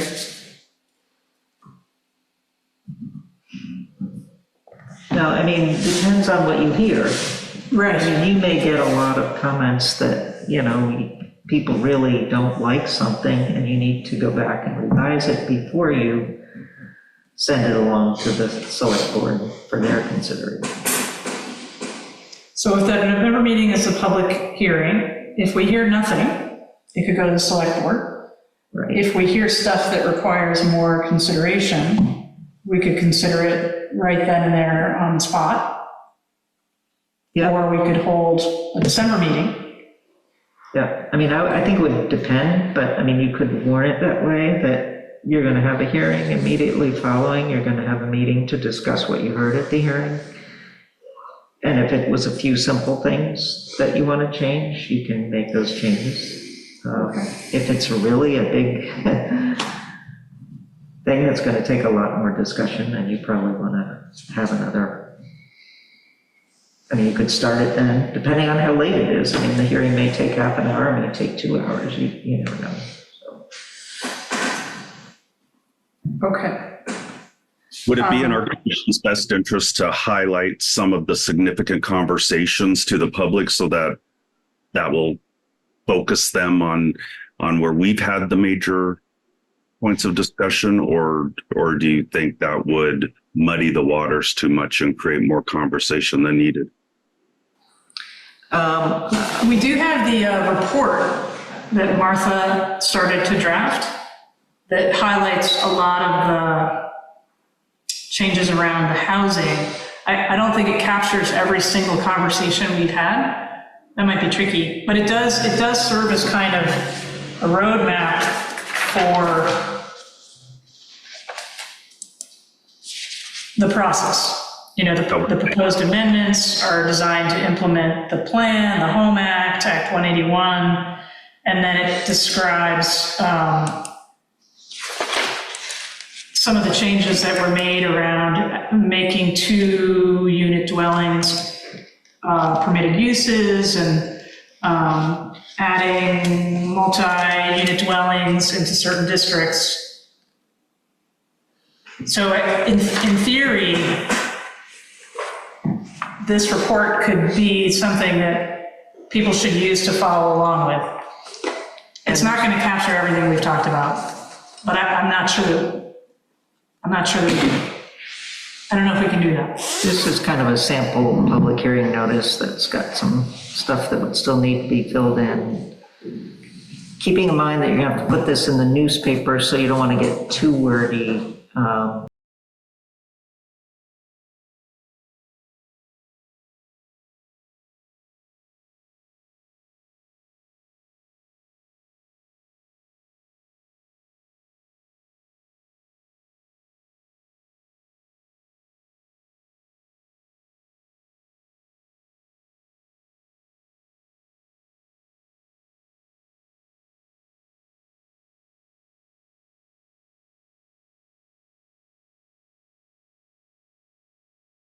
A red line available, right? So people are going to be Right, looking. and then it says the full text is available on the website, and also can be reviewed. You leave a copy with Callista. So anyone who wants to come in and look at a hard copy, they can do that. Of the red line. Yes. Yeah, I think that would be my only concern, is that we rush this through the process, and then months down the road, we're like, well, how we didn't read it that thoroughly. I know that's the danger with just about anything, especially ordinances and contracts. And they say this was sort of washed through or forced through, and it wasn't highlighted to where we could really consider the ramifications of it. I mean, I think if someone looks at it either online or a draft, they're going to see all the red. Certainly that gets your attention. That's probably the best indication of read this part, you know? Yeah, I mean, the red line will be available. The report describing kind of the highlights of what has happened will be prepared and available. I would be hesitant to create kind of more of a summarization, because I wouldn't want to give anyone the false impression that we're capturing absolutely everything. So at the end of the day, anyone who really wants to know is unfortunately going to have to look at the red line and read it. I think as I'm long going to as say it wasn't a lot of fun, but it happened. I certainly wouldn't want to rush it through. I'm just thinking about making a good faith effort to get it to the select board in a way that we can feel like we've done our jobs to meet the terms of the grant. What they decide to do with it at that point is up to them, but they are the ones who would have to come up with the matching funds that we would be forfeiting by not getting done on time. But I don't want to rush it either. I would be comfortable entertaining a motion that we would approve this draft subject to the changes that you're making that we could all look at. But if that's too early and we want to wait till the changes are made and then look at it one more time comprehensively, that's fine too. I wonder if we do that, if we should have an extra meeting at some point, either before our November meeting or a second meeting in November, or create another meeting in November for the public hearing. What's the time, what's the warning time required before the public meeting? Is it 15 days? 15 days Calendar days? from when it's in the newspaper. I don't know what your newspaper of record is. Is it the Vermont Standard? Standard? So that comes out on a Thursday, so, and you have to get it to them on a Monday for them to publish it on Thursday. The Informer. So it has to go to Callista by the 25th.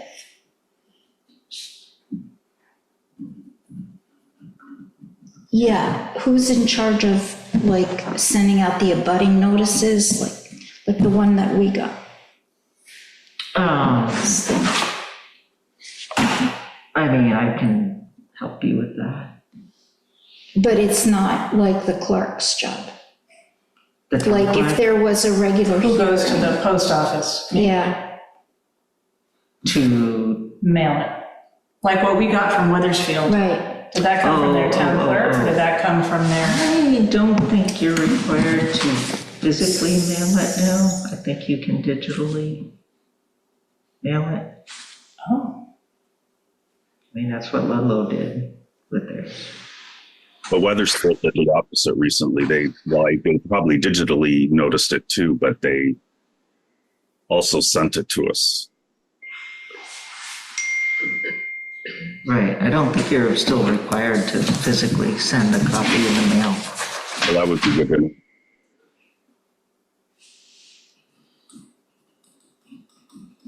We can ask Callista. Reading Informer is by the 25th of the month. I think, I'm not sure. Don't quote me.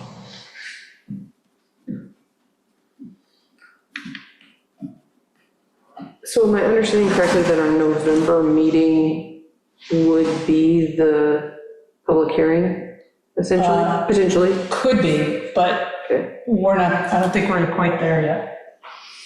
But if we were gonna have a meeting and then potentially say the public hearing was after it, our meetings are fairly late, so that probably wouldn't work unless we adjusted the meeting time earlier, right? If you were gonna try to have like. Like a- on one night. Yeah, because you mentioned that at one point, so I'm just trying to clarify. I mean, like Martha said, it depends, you know, if it's Yeah. us and Ray, it could be a pretty quick public hearing. If it's a lot of people with a lot of comments, then it could be a longer public hearing. I mean, you may want to start at 6:30. Is that what you're saying? Yeah. Yeah, I'm just, Starting with- yeah, if there was more to discuss during, say, your normal business meeting, and then you were like from 7 to 8, and then the public hearing was at 8, and then, just depending on. I think you'd have your hearing first, like, yeah, if you wanted to start at 6:30, that might be helpful. Okay, And however long that goes, if there's time. I mean, if there isn't time, you can just meet and say, okay, we heard a whole lot, too much to discuss tonight, let's have another meeting in a couple weeks or whatever. I just know we're coming into the holidays too, which people's schedules get pretty Yeah. crazy, so. So if you're not happy with proceeding tonight with the report, the notice, and the bylaws, maybe in a couple of weeks, well, I guess you could stick with November 6th, but then you might be pushing your actual hearing to early December because of Thanksgiving and everything. Thanksgiving is late. It is It like, is late, yeah. Eve, Jane, are you guys comfortable? Are you both comfortable moving forward tonight and having the public hearing at our next meeting in November? It's 9 o'clock now, I don't know, do we have enough time? I am, because I feel like I have read it and am confident that Martha has incorporated the changes that we've discussed in the manner that we've discussed. And I sort of feel like we've been going along all along, and we've sort of picked up everything that jumped out. Is it absolutely perfect? No, probably not, but that's not what was within our mandate. So our mandate was in terms of the grant, dealing with the legislative changes, and other things that we happen to pick up along the way to hopefully improve the document. I am comfortable with that, but you need to be comfortable with it as well. No, I am also comfortable with it because I I understand. know how hard the two of you worked, getting it all together and then coming in and then reading the changes that were made, it makes sense.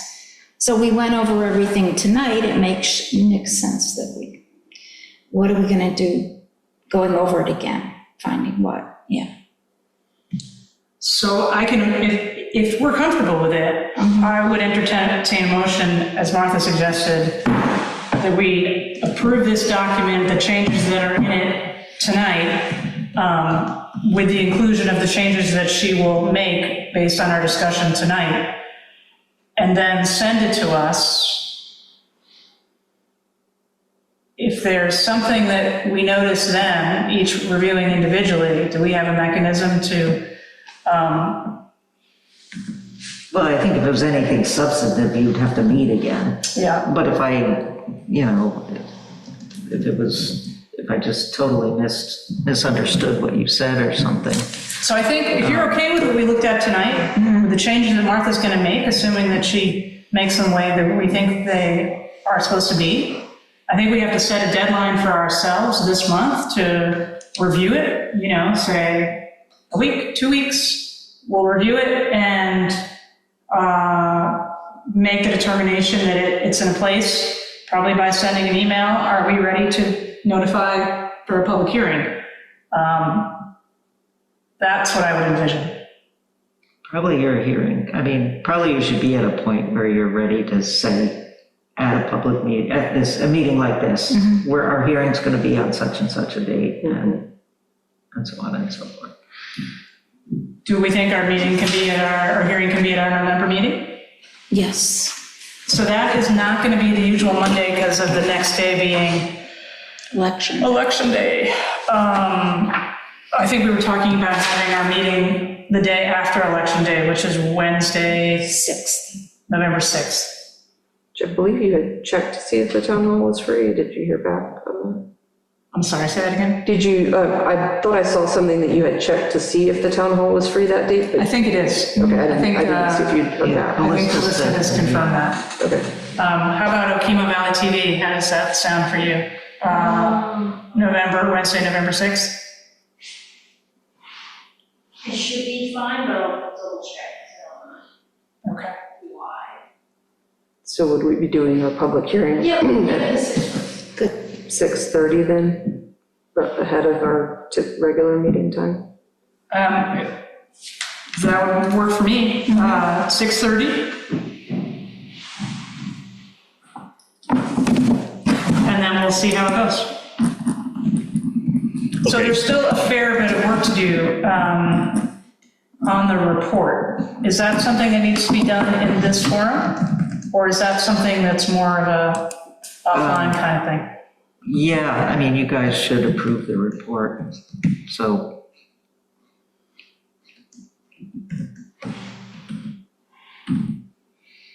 I don't know if everyone's had a chance to read it. No. Is it done? Do you think it's done? Yeah, it's.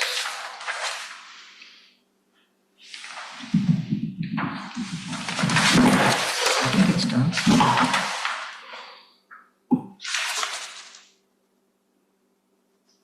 All the check boxes in the back, Yeah, so this is a dual-purpose report. When you do your first public hearing, you send it, and you haven't answered anything that has to do with adoption. After the select board adopts it, there's some additional things to do on this report, got it. which is including checking all those boxes at the end. Yeah, so upon adoption, select all elements that apply in the municipality. So you don't have to do that right now. So, I did read it, I didn't see anything that I would make as changes. I didn't know if this was sort of a draft or if this is it, any questions? Well, it's a draft in terms of you haven't seen it yet, then. So that's why I called it a draft, but I felt like it was, it covers everything that it's supposed to cover. So there's nothing in your mind like, this is missing, or we need to do more, or we need to think about this more? This is capturing the discussion. I think it is. I mean, it's, what they're asking is, basically, is it consistent with your town plan, and is it consistent with these particular sections of the statute, 4412, 4413, 4414?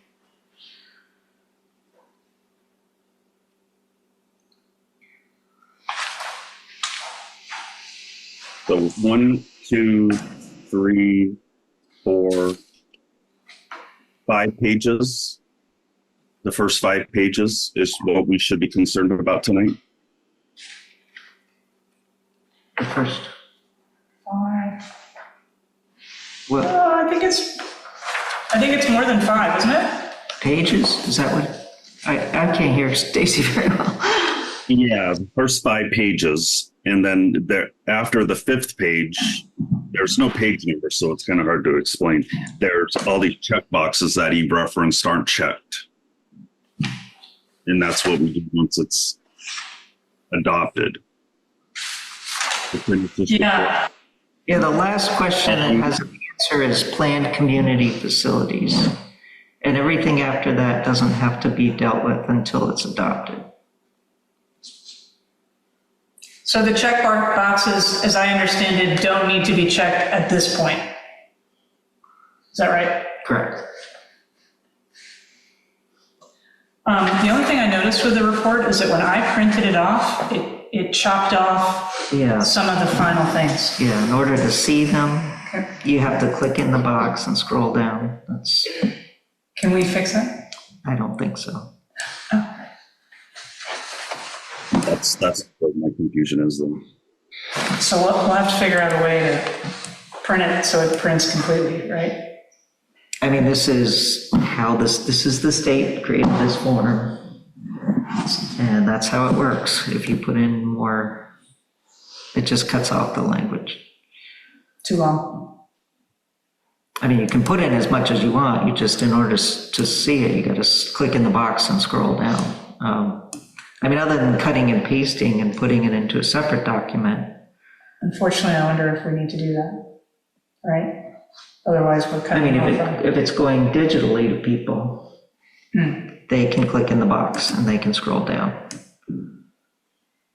to the people that you are required to send it to, the abutting towns. It's gonna go digitally and they can do this. They'll be able to read it all. It's just if you print it out that it gets cut off. And you can put it on your website, I believe. Okay. And it would be. As for the purposes of moving the conversation along, my point was, I'm not seeing everything I need to see to make a decision on this report being finished or not. Because some of the language is cut off in the field, or for other reasons? I haven't done that. So I can see over Martha's shoulder on her computer, and the state form has a box that you fill in. If your text goes below the box, then you have to scroll down. And when it goes to print, anything below the surface of the box gets cut off. So if we were going to print this out, we'd have to cut and paste and create a complete document. But Stacy, you should be able to click in the box and then scroll down using the little bar on the side.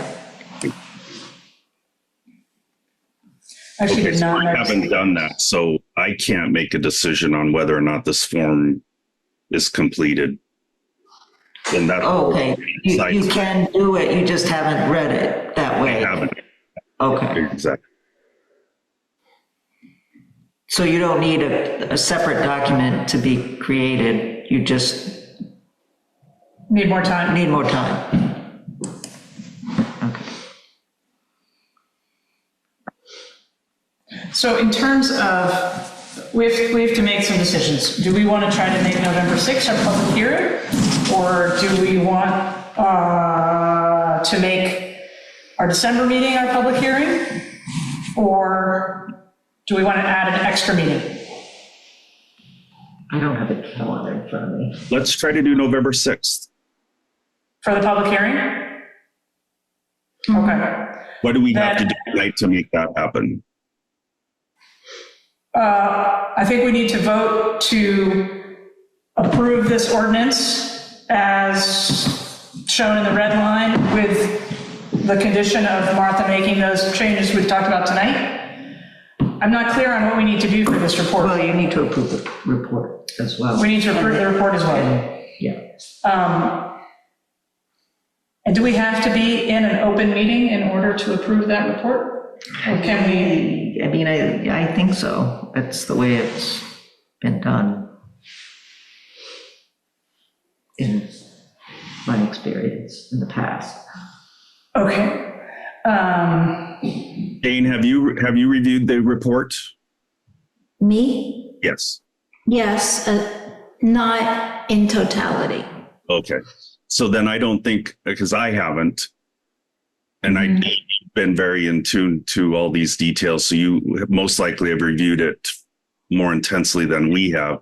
So I don't think we can push the November 6th. We can get a November 6th unless we schedule an interim meeting after reviewing all of this. I mean, we could schedule a short interim meeting to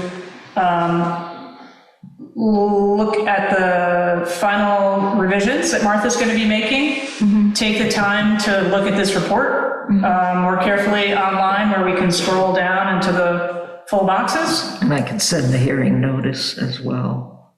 And then we can get that hearing notice done up. Would people be amenable to that?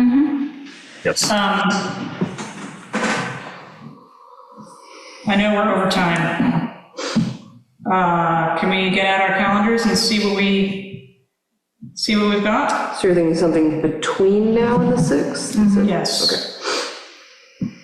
Okay. So in order to make the November 6th, the public hearing, we would have to do 15 days. Plus, you got to keep in mind that it's a weekly newspaper that comes out on Thursday, so. Unless we move the November 6th meeting up a week We could to do the that. 13th. How many days do you need? So if the standard comes out on Thursday, you would need 2 A Monday. weeks and a day to make the 15 days, is that right? I'm trying to find a calendar online so I can. There's a calendar, if you click on the clock at the bottom of your computer, it will automatically pop up a calendar. So if we were to do the November 6th meeting, we just don't have time. We would have to put it in this, it would have to be in the 17th. October 17th standard, which would mean it would have to be Mine doesn't. given to them a week from tonight, next Monday.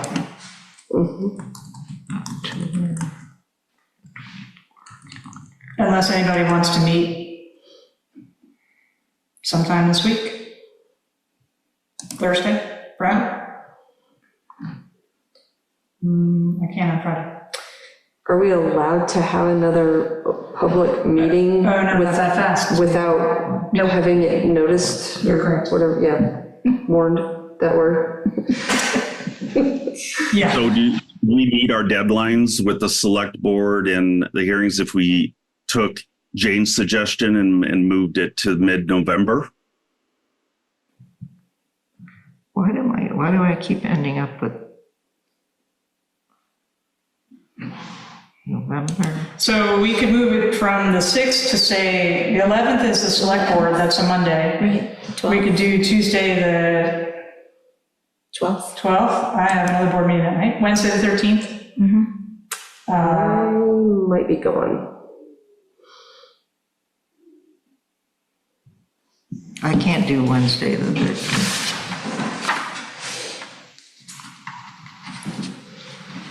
So if we didn't try to make the November 6th for the public hearing, say we just have our normal November 6th meeting, that would put the public hearing, at best case, like the week of Thanksgiving. That's the 28th, it's Thanksgiving. So that's not ideal. Mhm. Or it could be the first week of so- December. We could do it in the December meeting. How much time do you need to warn if we're having a special meeting? 15 days. Is our December meeting supposed to be December 2nd? I guess so. Mhm. I guess. First Monday? Yeah. So say we had our public hearing December 2nd. If there were no changes, we could send it straight to the select board. Mm-hmm. If there were changes, then that would get more complicated.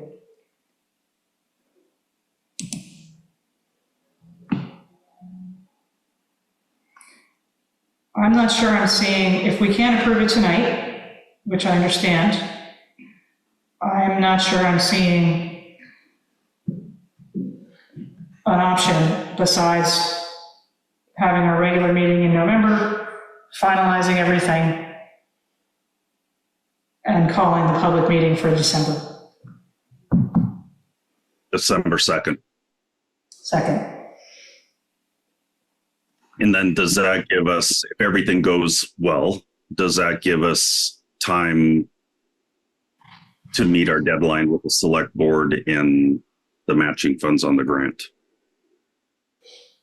If they move quickly. If they move quickly. So I guess my key point with all of that for both the public and the select board is to make sure that we have this vital document redlined to where people can immediately process the information and the changes. I mean, I think that's on them. I think Yeah. people who want to know, they're going to have to read it. But you can make the document available more quickly than, you can make it available before the public hearing, right? Sure, as soon as we vote on it. we can As soon as you make it vote on it, it can be available. So if we're going to wait till, if we're going to do this time frame, if we wait till November 6th, presumably, we're ready to go November 6th, we'll have our final document, the report will be finalized, everyone should look at that really carefully. If you have any individual comments, since we can't talk offline, I would say shoot a comment to Martha to incorporate. And then we'll have the report, we'll have the ordinance, we'll have the notice all ready to go November 6th. It can be started to be dispersed November 7th. So then that would give people a full month, just about, to absorb that. Yeah, both the general public and the select board. So that should be plenty of time. In addition to this past year when they could have been here every night. Okay. Is that the plan? Yeah. meeting on the 6th to go over everything one last time. And with the anticipation of warning a hearing on December 2nd, you said, Monday, the first Monday, okay. I mean, it squeezes the process a little tight at the end, but it makes it more manageable and less rushed at this stage. Yep.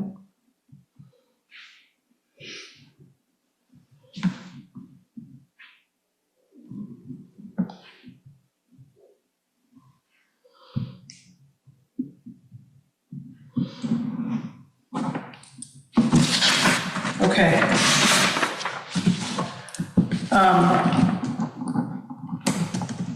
I think we have a plan. Shall we just continue through this agenda really quickly? Yeah. I wasn't clear on what we decided for the parked vehicles request last time. Did we say that we were gonna suggest the select board come up with a plan for that? I'm not sure that's within our scope. Okay. I will ask one of the select board members how they would like to proceed on that. You're speaking about the email about the abandoned vehicles. Exactly. That may come back before us, but let me make some inquiries. So plan for the next meeting, Wednesday, November 6th, the day after Election Day, here, 7 PM. And then we're gonna vote the ordinance, vote the report, and vote the notice, and all those things will be ready. Yeah? Martha, when do you think you can get the final red line to us? There are not many changes. Is that a couple of day process or week-long process? As soon as possible. But I know everything was pushed back this last time, and you only got it on Thursday. Not an excuse, but there was a big grant deadline on September 27th, where all the towns in our region were putting in grants for the Municipal Energy Resilience Program. So I was completely absorbed in that for All good. a couple of weeks, and I just We'll sort it. did not have bandwidth for anything else. All right, I'm sure we will get that quicker. Yeah. Any other business? Nope. Mr. Johnson, public comments? No. Okay, in that case, I think we have a roadmap, and I would entertain a motion to adjourn. I motion to adjourn. Me too. I second. Okay, we are hereby adjourned. Thank you for your patience and for all the hard work tonight. Thank you. Yeah, thank you. Thank you, Martha. Yeah.